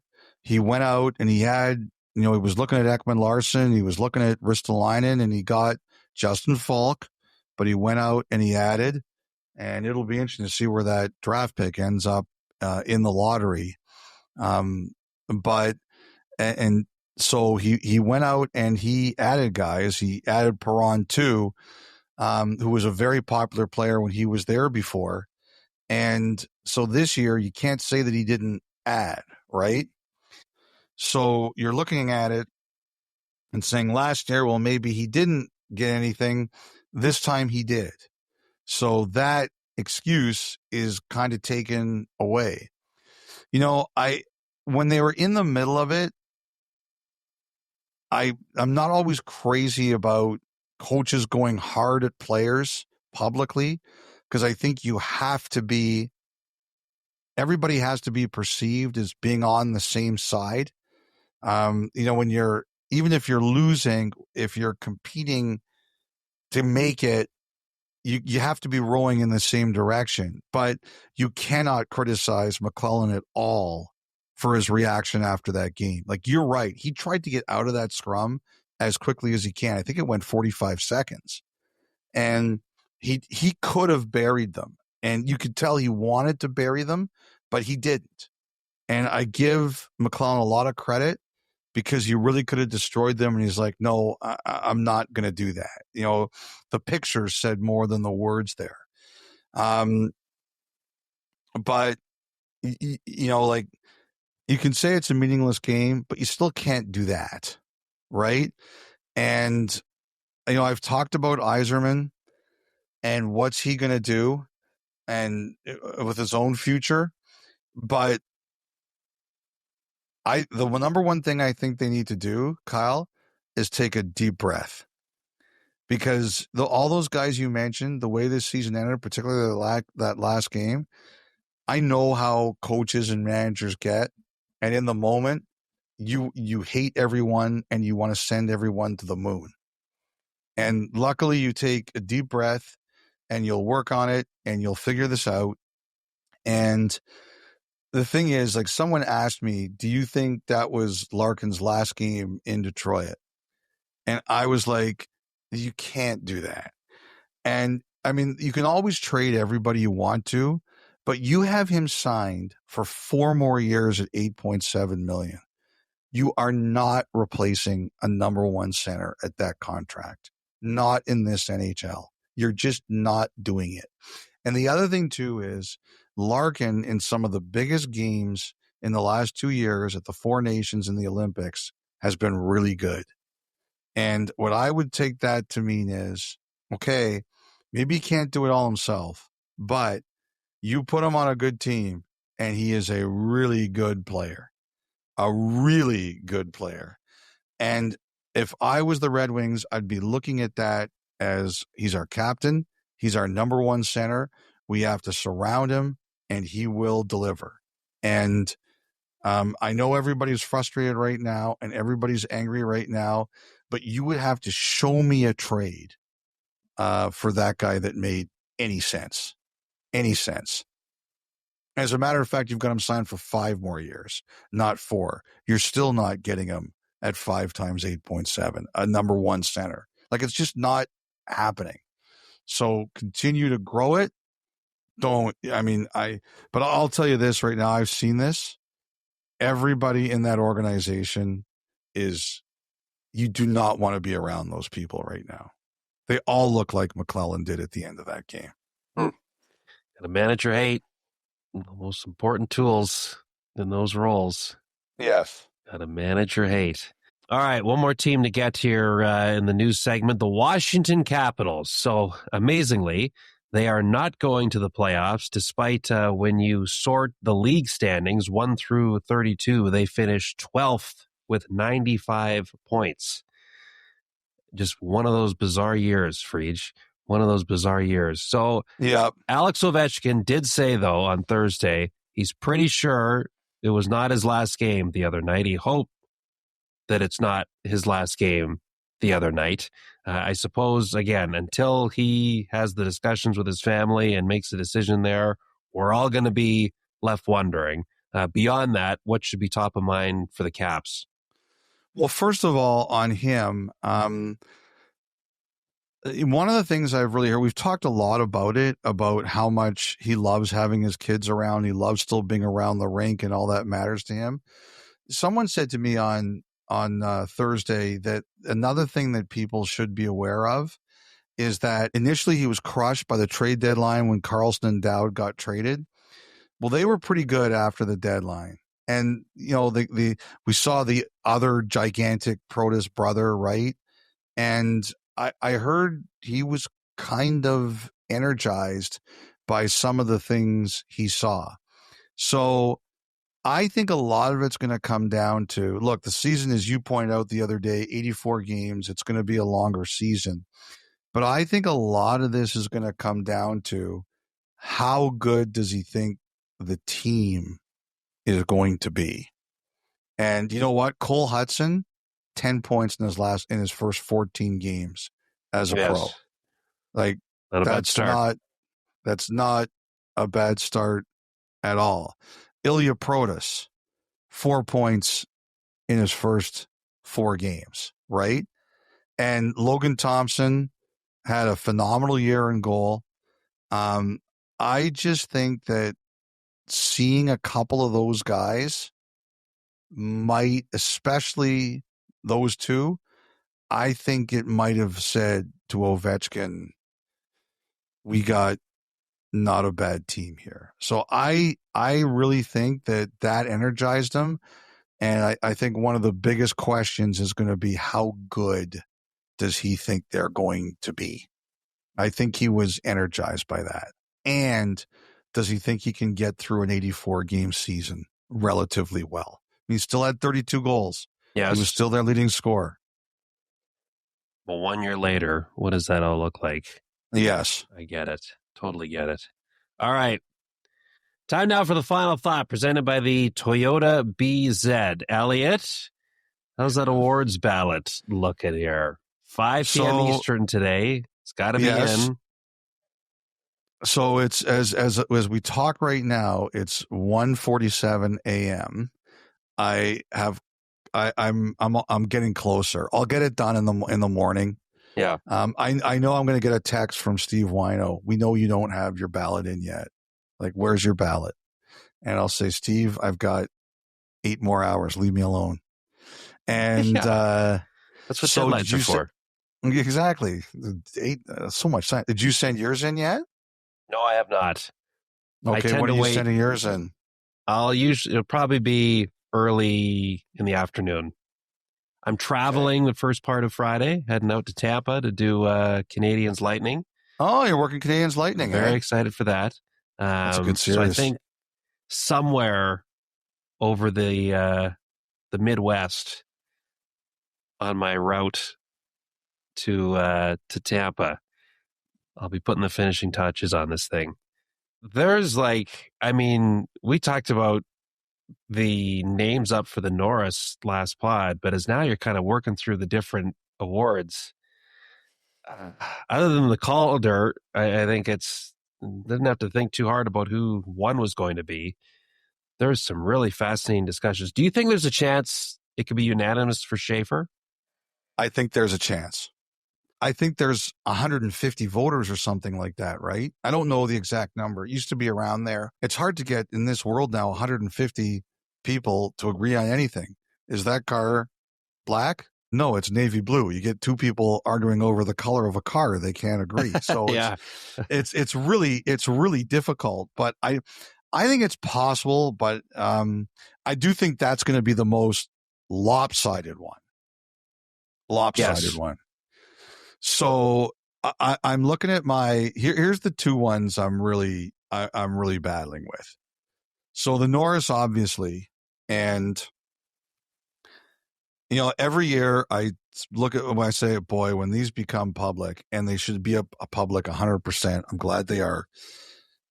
I'm like, people are going to kill me when they see this. The Norris, I guarantee to you, there's going to be ballots this year where someone's going to be first on someone's ballot and they're not going to be on someone else's ballot. I guarantee that is going to happen. That because there's too many good candidates, many good candidates, and I'll say this too. There's great candidates who didn't make the playoffs. There's two of them. I think Zach Werenski is a great candidate and Moritz Seider is a great candidate, and they're not in the playoffs. And I don't remember ever. I mean, I voted for one guy who didn't make the playoffs.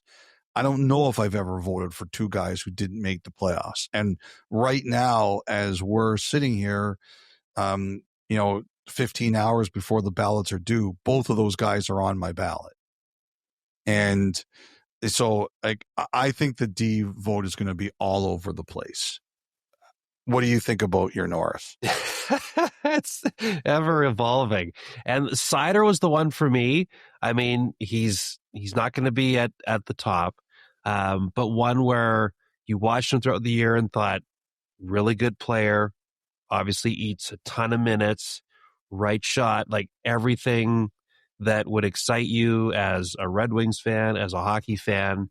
And then as I looked at it deeper here the last few days, like he's, I don't even want to say quietly, but he has had a really impressive two-way type season.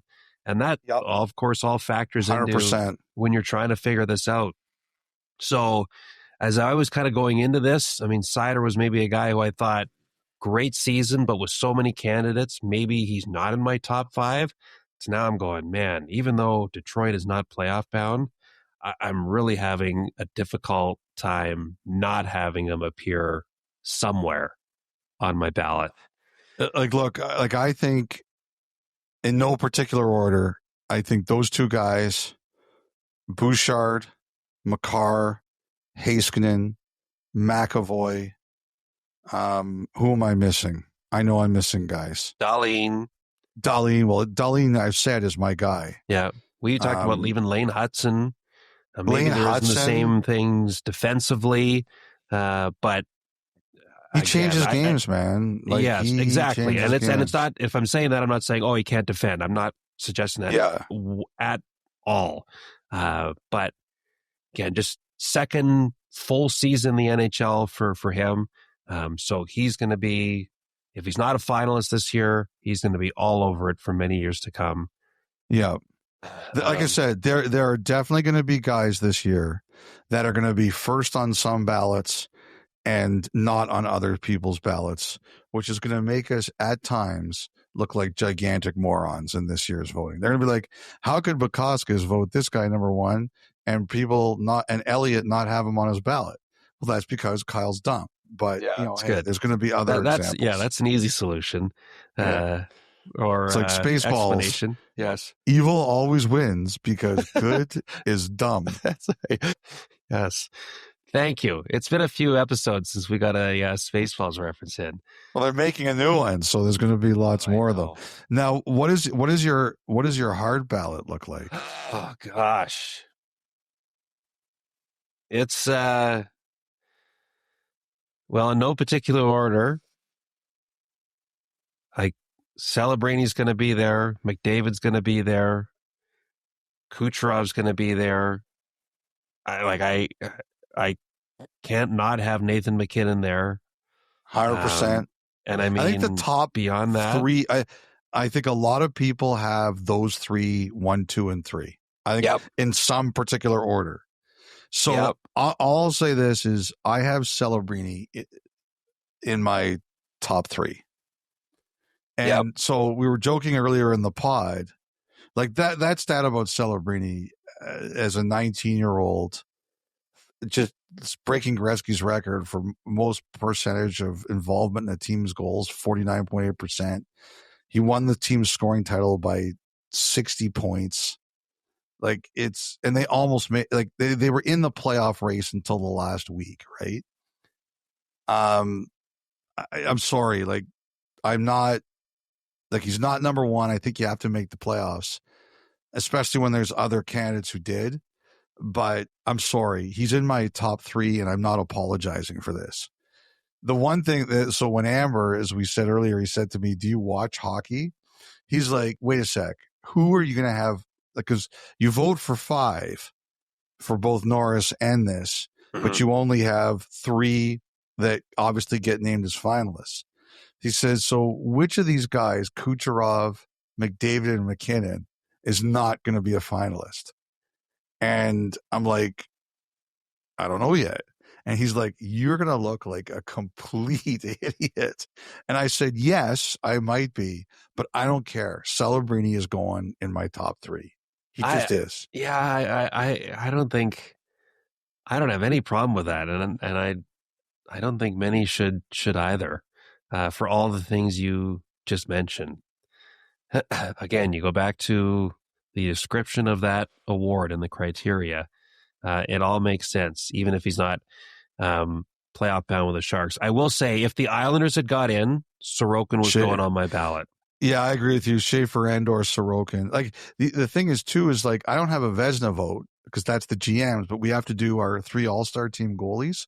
Like, I've got in no particular order. I've got Vasilevsky, I've got Logan Thompson, I've got Swayman, and I've got Sorokin. And people are like, Sorokin's numbers are terrible. I'm like, the team's numbers are terrible, and he had an MVP level season, like, pretty close. I know. Like, I don't care what Sorokin's numbers are. Almost, like he had a monster year. He just did. But so there's other guys. You're right. Sorokin. I just combined Schaefer and Sorokin. I just voted. I wonder if I did that, if I put Matthew Sorokin, what they would do. I'd probably never be able to vote again, is what they would probably do. But obviously there's a lot of other guys out there, like, that had really, really good seasons. Who else is on your, like? The other names I'm really weighing: David Pastrnak, Nick Suzuki. Yeah, Pastrnak is a great one. Pasternak's a great one. Suzuki's a great one. Crosby, he's almost always. Crosby is almost always there for me. Pastrnak, fantastic. He is. Jason Robertson was a guy I was kind of wondering about a little bit. Vejmelka was another guy I was looking at for Vezina, by the way. But yes, Pastrnak was one. Even Werenski, for me, I put him on my heart ballot last year. I don't think I'm doing that this year, but I kind of thought about it a little bit. Would I want to do that? There's I will say, every year too, the lobbying gets more and more intense. More and more intense. I don't know if you get it, but I get it. No. You're one of the heavy hitters, so I can see why the lobbying goes your way. Your vote carries weight. Yeah, but I don't really say what it is, right? Which is good. And I have really wavered on the number one guy on my heart. Like, for a long time, I was looking at Kucherov, and I really like him, but I will say, like, that's like, McKinnon going wire to wire. Last year, Hellebuck went wire to wire. President's Trophy, won him the Hart Trophy. McKinnon this year was a leader on it. And I'll say too, like, that stat we talked about with McDavid, every game this year he got a point, they won. Every game they didn't get a point, they lost. And I have to double check it. But what a stat. I know. But even, like, what was the Kucherov one about having more 3 or 4 point games than 0 point games over us? Like, it's just, it's an embarrassment of riches at the top. It's insane. It's insane. Yeah. Release the hounds when the voting becomes public. Yes. And duck and cover. Take cover. All right. Well, good luck getting this one submitted here before the deadline at 5 Eastern. Great stuff. Okay, that was the final thought presented by the Toyota BZ. We'll take our first break. We'll still preview the 8 first-round matchups a little later on. Before that, though, the Thoughtline. That is next on 32 Thoughts, the podcast.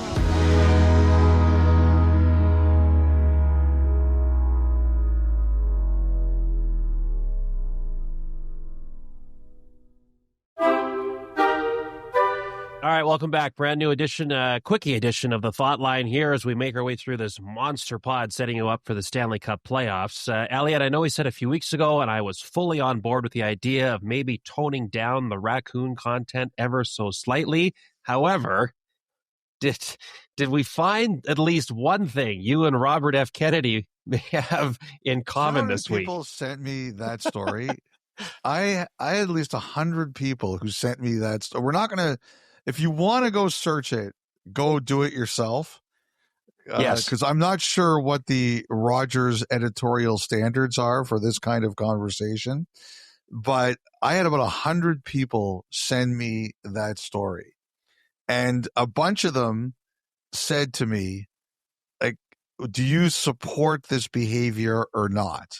And I did not respond. Your stance on it. Yeah, I did not respond to anyone because I knew it was it's my 10-second rule. I never send a text or a tweet unless it's just hockey news related without looking at it for 10 seconds. And if I still think it's a good idea in 10 seconds, I send it. And if I have any second thoughts, I delete it. And after 10 seconds, I looked at that and I said, any response here would not be a good idea. Good call. Thanks. Oh, gosh. All right. Anything else to get 100 replies to? Just one quick thing I wanted to do because I was going through all the teams. I didn't have a lot of time to go through my notes, my DMs. But a Kevin Buffard, who's a listener in Switzerland, said that a couple podcasts ago, we talked about the jerseys and helmet in Switzerland and just like the different colors and the flames when you're a scoring leader. Mm-hmm. And he wrote, here's the new plan for the second division, and it's not even a joke. Have a nice day. And he sent me an Instagram post from Burger King, and it's the new Scorer King helmet. Scorer King. Yes. And and when you do the video, it's like a slot machine and it comes up with a Burger King helmet and it's got a burger on it. The helmet is a burger, like design. Oh my gosh. So Kevin, thank you for sending that. They should also have the hit of the week and that person can wear a Whopper or something like that. Yes. The double stack. The double stack Whopper. Big hit. Scorer gets the single patty. The big hit gets the double stack Whopper. That's right. That's how it's tiered. How many patties are labeled on the helmet? I wondered if it was just going to be like the crown for the king, but no, there's lettuce. You can see it. Right. I wondered if maybe just each leading scorer if they wanted to customize how they wanted it to look. Maybe not everyone's a tomato guy. I don't know. Curtis Lazar will eat it off the ice. That's right. He'll be confused. He's like, why is that on your head? You should be eating it. Honestly, I had no idea Burger King was in Switzerland. I've also never been to Switzerland, but clearly they're at least trying to make inroads. You should take your long-suffering wife and your child to Lake Lugano.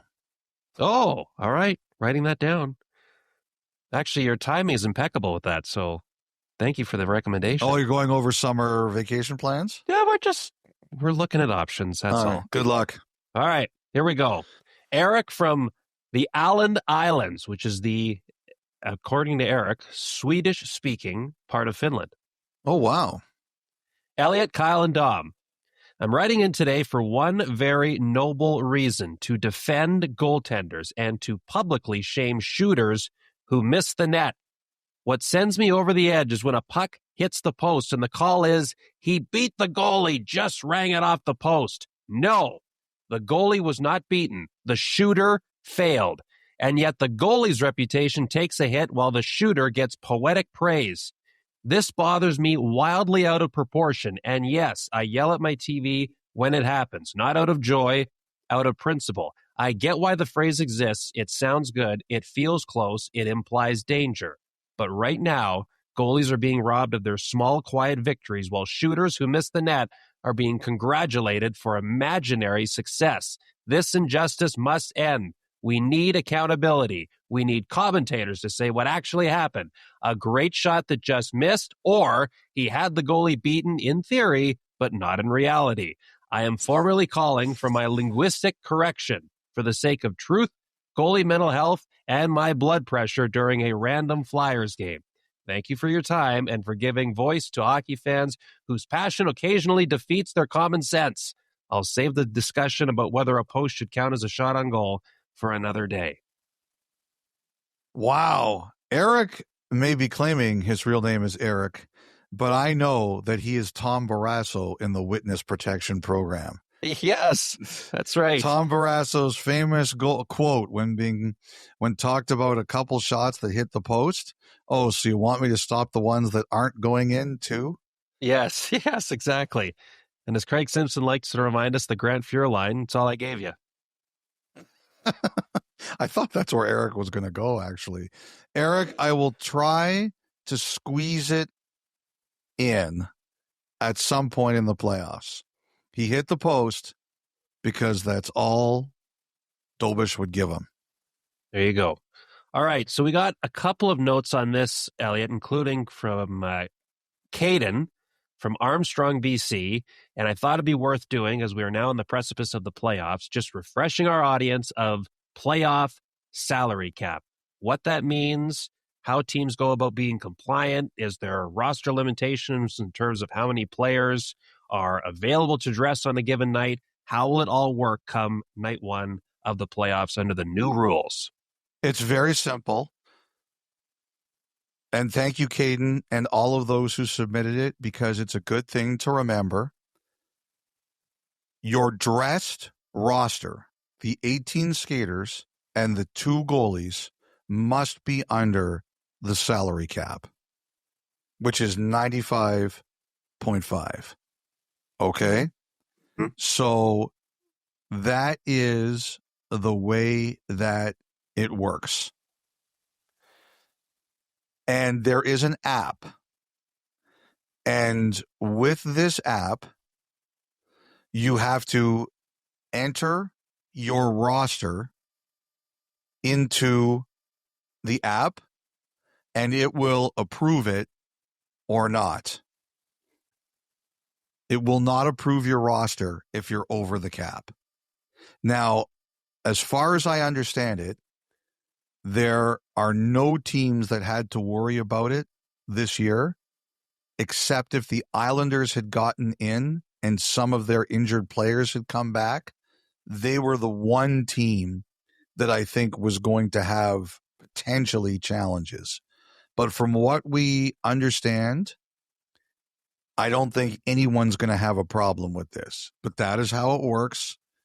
You have to be under the cap, not with your overall roster, but the roster that you're using in the game, the 20 skaters, and you enter it into an app, and it approves or blocks you from filing it if you're over. Yes. Roster limit outside of that, there is none. You can Doesn't matter. You can 10 extras. Once your AHL team is out, you can have as many players as you want. It just matters for who's dressed for the game. Excellent. Thank you for that for each. Zach in Chicagoland. Hello, Kyle, Dom, Griffin, and all the guys. I think we Flyer fans are shocked as anyone that this team has made this incredible run since the Olympics. I have a good friend and neighbor who is a Red Wings fan, and needless to say, it has been a tale of 2 cities this spring. I hope you have been mercilessly ripping him, because that is what friends do. Yes, real friends. Do not hold back. My question is about the Flyers having the worst power play in the entire league. Is this a historical feat that my Flyers have pulled off, making the playoffs despite having the league's worst power play? Yes, there are still a few games to be played here on Thursday as of this recording, but here and now, the Flyers rank 32nd for each and are going to the Stanley Cup Playoffs. I would say, is it historical? Not really, but it does not happen all that often. Do you have statistical evidence of this? I do, yes. So the last team to do it was Nashville in 2019. They went out in the first round. The only other team in the salary cap era to do it was Columbus in 2009. They also went out in the first round.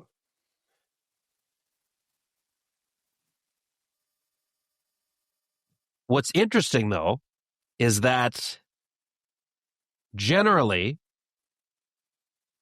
if you have a poor power play in the regular season, even if you get into the playoffs, odds are you will not go very far.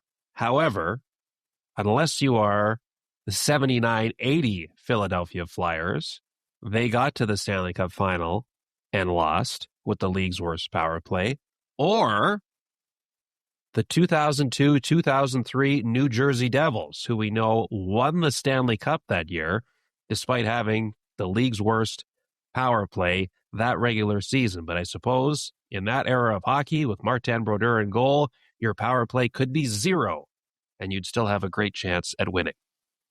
The other thing, too, is I've seen situations, I believe when Boston won the Stanley Cup in 2011, in the first round of the playoffs against Montreal, a great 7-game series that they won in Game 7 overtime. The Bruins, I don't think they scored a power play goal that series. I think they went 0 for 22 or something like that. So there are stretches where teams have horrible power plays, but still find ways to win. So there you go, Zach. Has been done before, but it can be tough sledding to go deep in the playoffs when that's been your body of work in the regular season. Okay, one final one here. Chris from Tampa. Good evening, Kyle and the gang. Been a weekly listener to the pod since it was 31 Thoughts and will continue to be when it seemingly becomes 34 Thoughts sometime in the future. Oh boy. Now that it is confirmed that our beloved Marty St. Louis will be bringing his Montreal Canadiens into town this weekend for games 1 and 2, it got me thinking. Has any head coach ever coached in a playoff series where his number is retired in the opposing team's arena, or will Marty be making it a league first? I am younger, so I might be missing some obvious ones from back in the day, but would really love to know. Thank you for any answer you might find, and as always, go Bolts. That's a great question. Gretzky Really never coached in a playoff game. Yeah. So that was the first thing that jumped into my head, but he didn't coach playoffs. So it's not him. There has to be somebody who's done it before. Has to be. Wait, did Bob Gainey coach any playoff games against Montreal? No. His was one name I went to. There is one other example. There's only 2 in the history? There will be 2 with St. Louis when that series starts. Ooh. This is, okay, I am determined to get this. Oh, I'm going through the teams. This might take me a couple seconds. One eternity later. Did Red Kelly ever coach against Detroit in the playoffs? No, not according to this. Okay. Hold on. Kind of going through. Tell me when you're ready for a hint. No, not yet. I want to get it without a hint. A few moments later. Did Sutter ever coach against the Blues? Yes! It is? That's Brian Sutter. Sutter. All right. Nicely done. Now, I just want everyone to know that we're on a really tight schedule today, and I just wasted half of it going through teams and thinking about who this could be. We offered hints to him. He wanted no part of it. No. Knowing the circumstances, but it was all worth it. You got it. Yes. Brian Sutter coaching the Blackhawks. Blackhawks coaching Blues. Okay, yeah. Went up against St. Louis in the 2002 first round. I should just quit now for a lot of different reasons. Oh, my hint was going to be Smythe Division, Central Division. That was going to be the hint. Yes. That was actually the last division I kind of went through in my mind, too. Excellent. Well done. Great place to leave it. 1-833-311-3232 if you would like to submit a voicemail to the Thoughtline, or you could do it the old-fashioned way and email us at 32thoughts@sportsnet.ca. We will take another break. When we come back, we'll look at the 8 first-round series to kick off the Stanley Cup Playoffs. 32 Thoughts, the podcast, continues after this.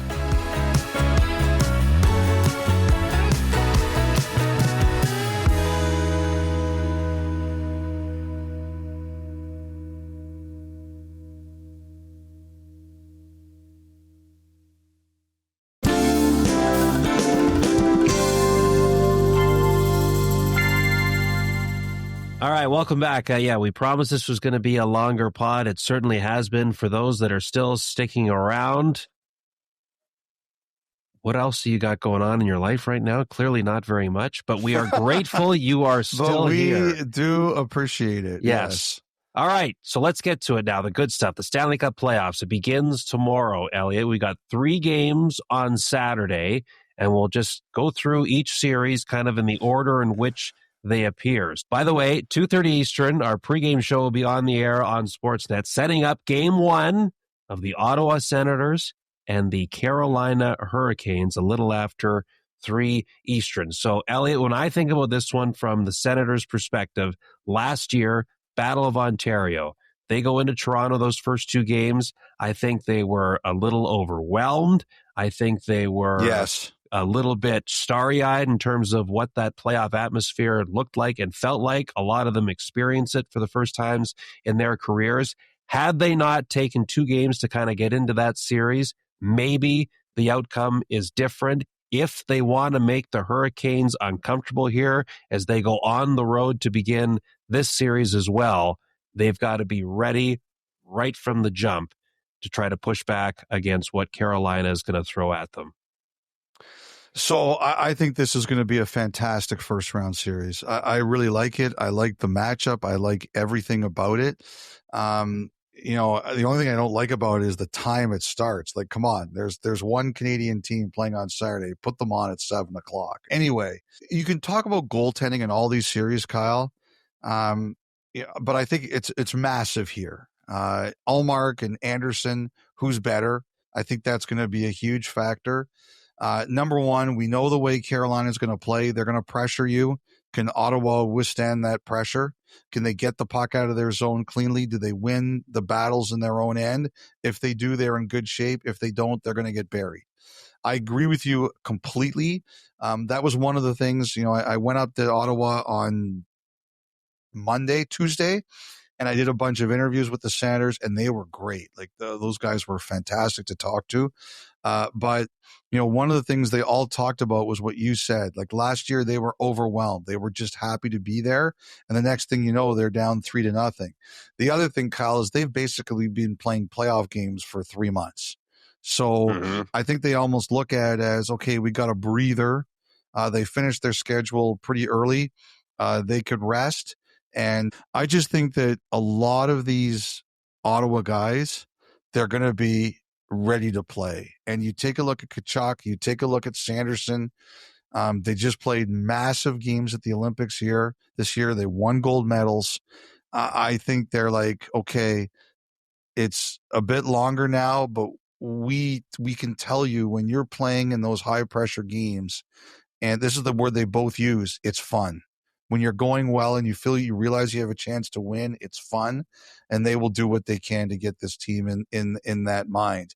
I think for Carolina, like I said, it's the pressure. If they pressure you into mistakes, they're going to bury you. And like you always know how Carolina is going to play. You always know what they are going to do. Do you withstand that against them? And, Slavin, it's been kind of a tough year in the fact that, he wasn't healthy for a lot of the season, but he's still a great player. And I just think that when Carolina's at their best and when they're winning games, he only played 39 games this year. Slavin is the linchpin. And I would expect that he will be the linchpin. And that is the guy who Ottawa's going to have to, they're going to have to make this series hard on him. Everybody talks about it. Everybody says it. But to me, he's their best player, their most important player. And in a team with as much offensive firepower as Ottawa can have, I think that if you let Slavin have a great series, you're in big trouble. One of the best sticks in the league, through and through, Jacob Slavin.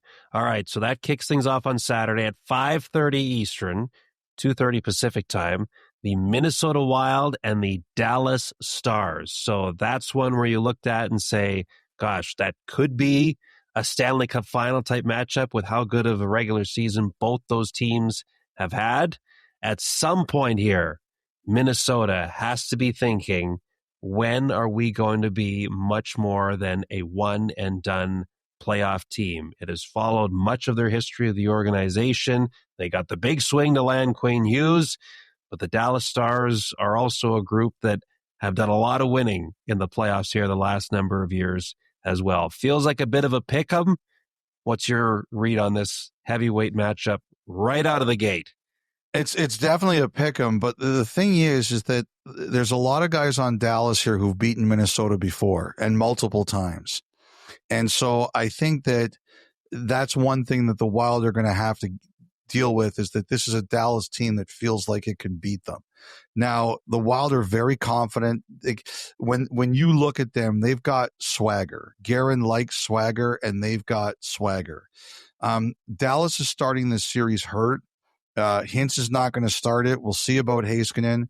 To me, if Minnesota does not get ahead in this series early, it is like you're down 1-0.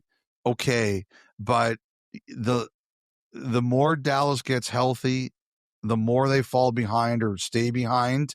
I really don't like that for Minnesota. I think they have to jump on this series. They have to dictate it. They have to be in control of it. They got to show that they're not afraid of these guys, and whatever's happened in the playoffs in the past, it doesn't matter anymore. I think the other one for me is Ottinger. He has not had a great year, but you can always change your narrative in the playoffs. What has happened before doesn't matter. This has to be, especially as Dallas finds its health, Ottinger, I think, has to be their best player early in this series. It is a total pick 'em. And the other thing too about Dallas is they're not as physical, I think, as they used to be, but they definitely, the one thing they definitely do is they know in the postseason how to make life very difficult on you, how to make it hard to get around them, how to make it hard to get through them. They haven't been able to solve Edmonton, but they always get deep into the playoffs. They're battle tested, and they're going to look at Hughes and they're going to give him the roughest ride possible. The other thing I'd say too, Kyle, is that Kaprizov has never really put an exclamation mark on the postseason before. It's time. Mm-hmm. Like, you're the highest paid player in the league, or about to be. You have to put your exclamation mark on a playoff series. All right, at 8 Eastern, the Battle of Pennsylvania, Game 1, Flyers, Penguins. I was looking at this, and it's got to be a fascinating one you think of some of the young players on the Flyers, whether it's a Porter Martone, a Denver Barkey, you go down the list from there, and suddenly, now you're in a best of 7 against a Sidney Crosby, Evgeny Malkin, a Chris Letang, like just superstars of the league that you would have spent your entire lives growing up watching, and now you're in a playoff series against them. And how can you change your mind from not being googly-eyed about all that, Elliotte, and kind of like we talked about with Ottawa, not being caught up and just being happy to be there and locking in against a interstate rival and knowing how much this means to both fan bases? Yeah, I think this is going to be fantastic. I know there were some people, they were upset. They wanted Sid and Ovi one more time, and I get it. But if you aren't going to get that, this is a good consolation prize. Going to be a fantastic series. to me, the most fascinating thing about it is going to be, Martone and Mishkov. How do they do? Like Zegras, this is going to be new for him as well. And he's had a great year this year. To me, he's just simply got the presence and the personality that he'll be fine. And Martone sure looks like he's going to be fine. But I'm really curious to see, like, Martone and Mishkov at the end of the year. Like, Martone was such a huge addition, and Mishkov finished the year strong. Philly, I think Pittsburgh is a deeper offensive team than Philly, but it can change if those guys have a big series. It can change in a hurry, or they make impacts. I think that's the biggest kind of X factor to me. I think Crosby, he talked about Crosby, Malkin, Letang. When they go on the ice there, it's going to be bananas in that arena. It's going to be so emotional. I think Crosby will be the best player in this series for either team. I just think that's who he is. I think, do the Penguins get saves? Vladar has been excellent. I think you'd give him this slight edge coming in. But to me, if Mishkov and Martone in particular score in this series, Philadelphia can win it. That's the way they win.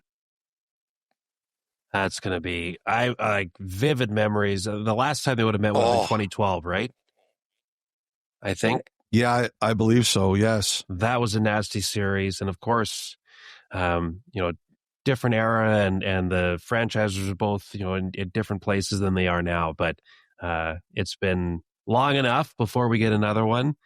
That's going to be a lot of fun. Okay, Sunday. I just don't think you underestimate Pittsburgh too. Like they've overachieved all year, and I think the way Philly's got to do it is those two guys have to score. And just one other thing, it's not so much about the playoffs, but there was Matt Dumba was put on termination waivers the other day. His contract to be terminated on Thursday, and I just looked into that. Dumba and his family just welcomed a child, and congratulations to them. Oh, great. And he wasn't going to play for Wilkes-Barre in the playoffs in the American Hockey League. Also, too, if you notice the timing, you don't get paid like a salary in the playoffs. So he collects his full salary this year for being he's on a one-way, so he gets his full salary even though he's in the AHL. He wasn't going to play, so if any other teams want to talk to him about next year, they can. And if you're not going to play and you're a father of a newborn, you might as well go home and be with your baby, right? So I don't think there's any negative feeling here. I don't think the Penguins are doing it because they're mad at him. I just think everybody realized the situation here and found a workable solution. So all the best to the Dumba family. Congratulations on the addition. Sunday, 4 games, begins at 3 Eastern, the Los Angeles Kings and the Colorado Avalanche. I think back to 2022, the line from Daryl Sutter, don't want to face Colorado, a waste of 8 days. Will this be a waste of 8 days for LA in 2026, or do they have a chance to make the Avalanche hot under the collar in any way? I always believe you have a chance. So you're saying there's a chance. I really don't like this particular matchup, though, for LA. Now, as we talked earlier, Panarin has changed them, right? He has made them a more dangerous team. I don't think like a player like Panarin, I don't think you can vote them for the Hart Trophy because it was so not enough of the season. But I'll tell you, if he had been traded there earlier in the year and had that kind of impact, I think you would have looked at him potentially for the Hart Trophy. It was just too much of a lost year. But the Avalanche are so fast, and the Kings are not really built to handle that all the time. I think the goalie is going to have to be Kemper is going to have to be incredible. And I think Byfield, who finished the year really strong, I think he has to have a massive series. I really do. Colorado's goalies, they don't have to be great. They just have to hold. I just don't like this matchup for LA. The speed, Colorado's speed. This is like everybody's going to have a problem with it. But the Kings, it's just a super bad matchup for them. All right. 5:45 Eastern on Sunday. An odd start time, 5:45. Game 1, Canadiens Lightning. As we talked about in the Thoughtline, Martin St. Louis heads into the building where his number is retired to coach his team in the playoffs. They got 5 games against the Capitals a year ago, and now up against a Lightning team that has been a perennial playoff threat, but they themselves haven't won a series since 2022. You've got plenty of great subplots here. Kucherov, the chess master, Demidov idolizing him, wants to be where Kucherov is one day in his career. And at the top of the list, the Suzukis of the world going up against the Points of the world. It's going to be fascinating, entertaining, and I think mean hockey if their last meeting in Montreal, which you were there for, was any indication. I'm curious to see, like, Tampa fought everybody at this year. Like, it was almost like a year-long thing after what happened with Florida last year that they said, that's enough. We're sending a signal that we're not dealing with this anymore, and we're going to try to clobber people. Like, do they try to do that in the postseason? Like, it didn't really work that night against Montreal. Anderson was energized, and he took it to the Lightning. Like, I almost wonder if the Lightning are going to look at this and say, it's probably better that we leave Anderson alone and don't wake him up, right? So I'm curious to see how the Lightning do this. I loved, Montreal was a 1-game thing, and they really didn't give Tampa a lot. And I really like that about them. I think they are learning to defend really well. I mean, look, Vasilevsky, on paper, you're looking there and you're saying he's got the advantage over whoever Montreal has in goal. And I don't think it's impossible we're going to see 2 goalies from Montreal here. We kind of have seen it before, and I won't be surprised at all if we see it again. Like, to be honest, and I know some people will say I'm crazy, if Montreal goes far, I wouldn't even be shocked if we saw 3 of them. Okay. So, I just think that, Vasilevsky's had a Vezina kind of year, and he's the guy that they're going to have to make life really difficult on. I just think Montreal too, I think they're really good. I think if they win this series, it is not an upset. To me, the key for them is, can they make Vasilevsky's life hard? And the thing too about Caulfield is Caulfield has shown if you give him any semblance of time, he will find a hole on any goalie. If the goalie leaves him the smallest part of the net, he can put it there. I think if you're Tampa, you have to pressure him, and you cannot let him shoot. Now, he will, but you've got to make it hard on him, because even against a big guy like Vasilevsky, if there's a hole, Caulfield will find it. 2021, also one of the rare times that you've got 2 teams meeting in the first round that previously met in a Stanley Cup final. But you think about, where the Canadiens ultimately went after that defeat, and now a chance to, in some ways, come full circle against Tampa again, and a chance to prove how far they have come over the last 5 years as Montreal's embarked on a whole lot of change. Okay, 7:30 Eastern, Sunday night, playoff hockey returns to the great city of Buffalo. Game 1, Sabres, Bruins. For me, as we have talked about, it has been an exciting brand of hockey that the Sabres have played through much of this year as they turn things around and won the Atlantic Division. But do they trust it enough Will it work when the space goes away in the playoffs? How tight everybody checks, how good everybody's sticks are in breaking up passes.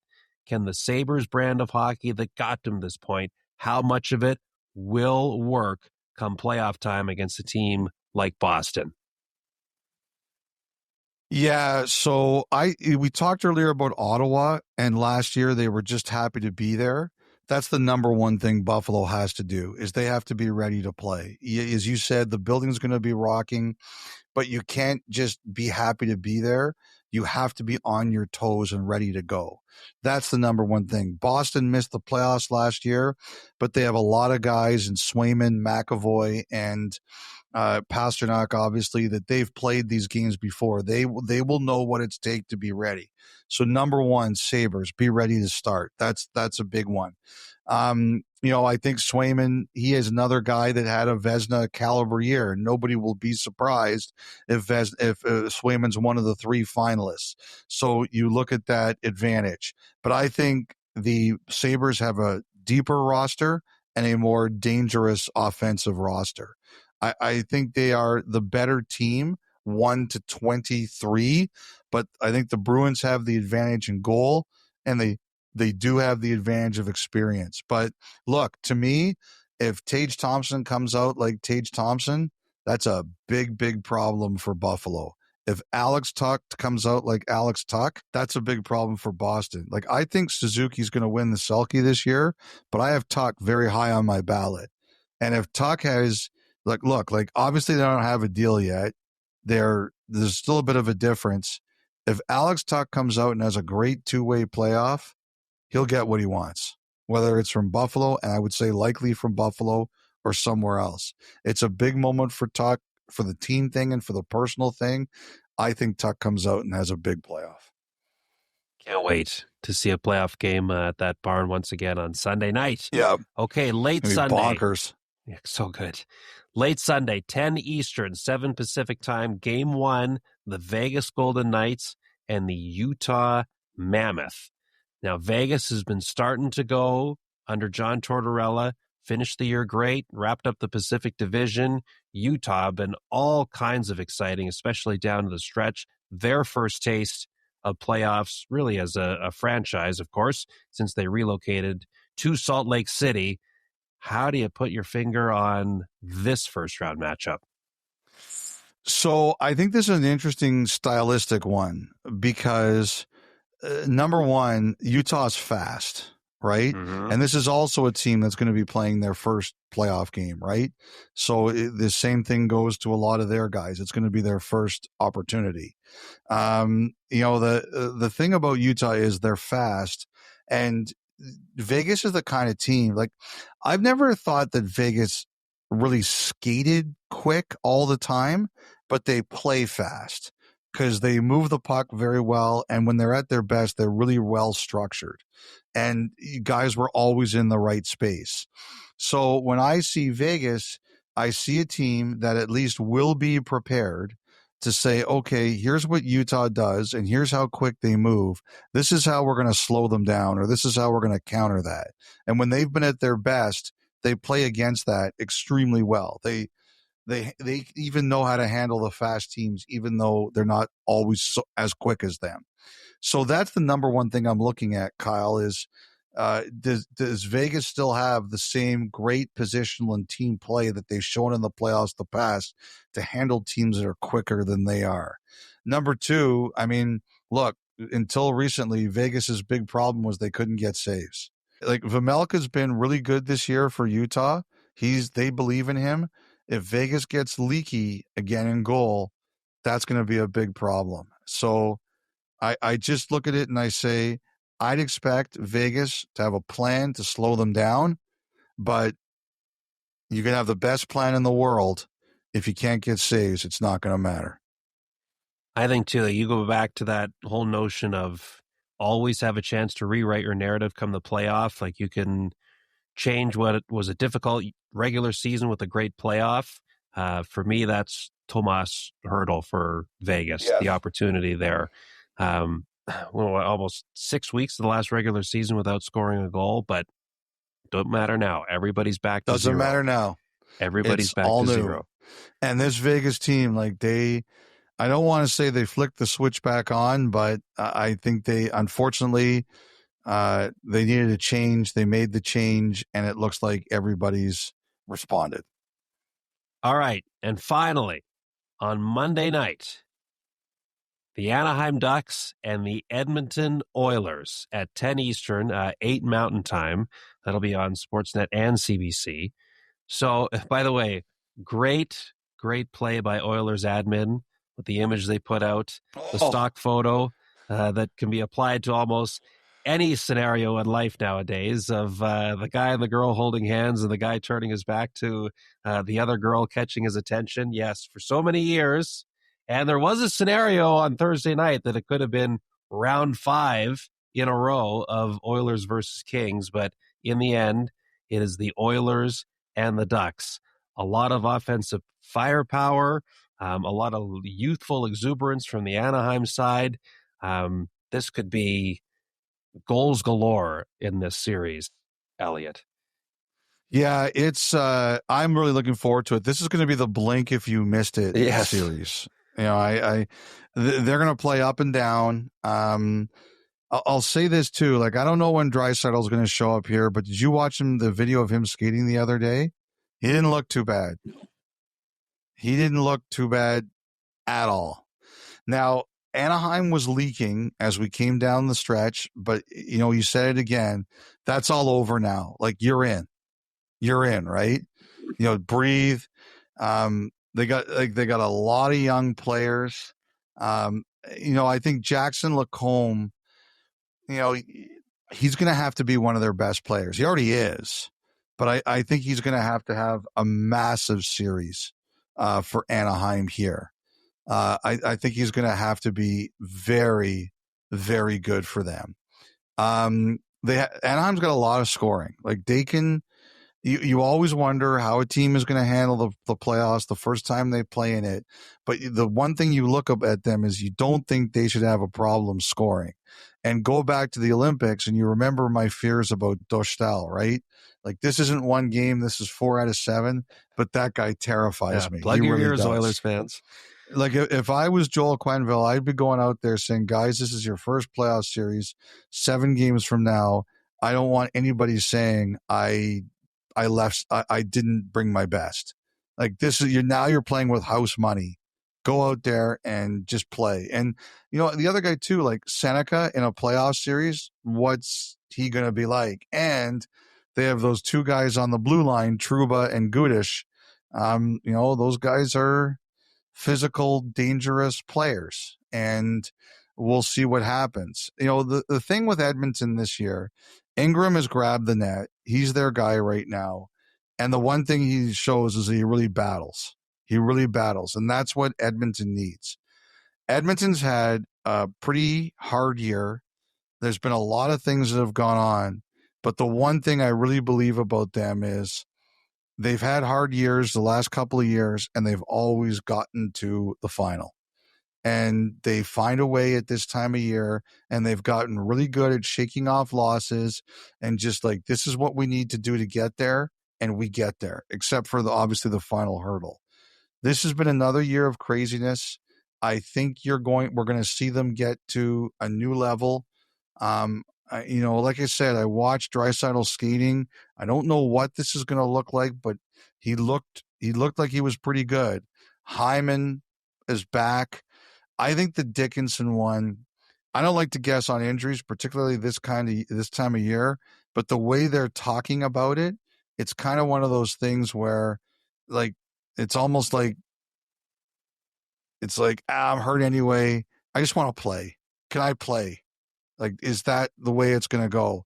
And, you know, they've had troubles in goal. They've been banged up.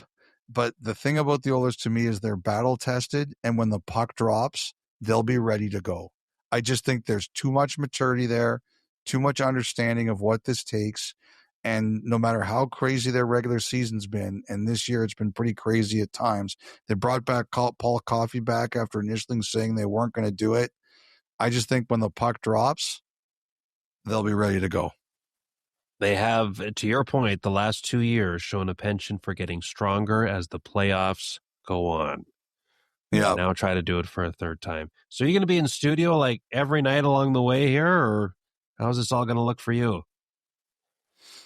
I am in studio all the way. I mean, the last time I was out of the studio before the final was Dallas Edmonton 2 years ago. So, if a Canadian team makes the semifinal, maybe they send one of us on the road. We'll see. But it's kind of funny. We haven't seen a schedule yet. But the one thing is, I think we are going to be bringing in some players. I know they've been talking to some guys about it. I tend to get spanked if I let things out too early, so I won't say anything. But the other thing they've kind of talked about is, me, I like to work every night. I've started to take the odd night off here or there.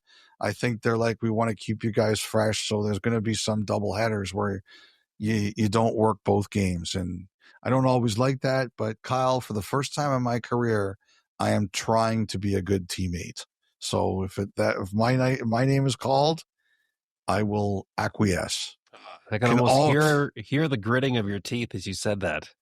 You know what? 55 years, I finally decided, you know what? I'm going to be a good teammate. I'm glad you're starting to come around. It's never too late. Oh, all right. Well, we better. What a monster pod. Yeah. Jeez. We made it. Anybody who gets through all of this pod, you deserve a medal from whatever government you're from. Yeah. This is like the end of Ferris Bueller now after the credits. What are you still doing here? It's over. Go home. Go home. All right. But there's a reason why you listen all the way to the end of this pod, because we've got music to run here. Oh, yes. Wrap up this edition, okay? So, the track taking us out today, courtesy of John Shambles, the solo moniker of the Glorious Sons dynamic frontman Brett Emmons. The project is a departure from his rock and roll roots, finding its place in the lo-fi alternative indie rock space, sitting comfortably next to artists like MJ Lenderman, Alex G, and Mac DeMarco. Featuring Brett's signature touch for relatable lyricism, the project is set against a swirling soundscape produced by Juno nominee Derek Hoffman. The first single, Fool in the Woods, began this world building, working towards a project release at the end of April and his debut solo tour this May. The first stop, May the 7th, in Hamilton at Bridgeworks. And it's a fitting title with the playoffs set to get underway tomorrow, Elliotte.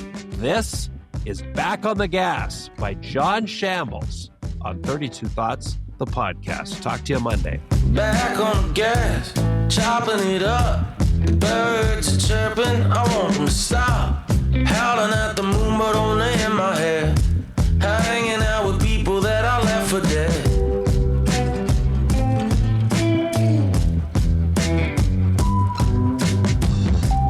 Back on my same story. Amarillo, that's sad. It is happiness for me. Oh, the afternoon is like the edge of a knife. Man down, bring them back to life. Hallelujah, what's it to you?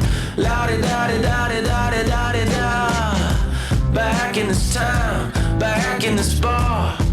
We get down to get up, back on the gas. It's so easy. It's so easy. It's so easy.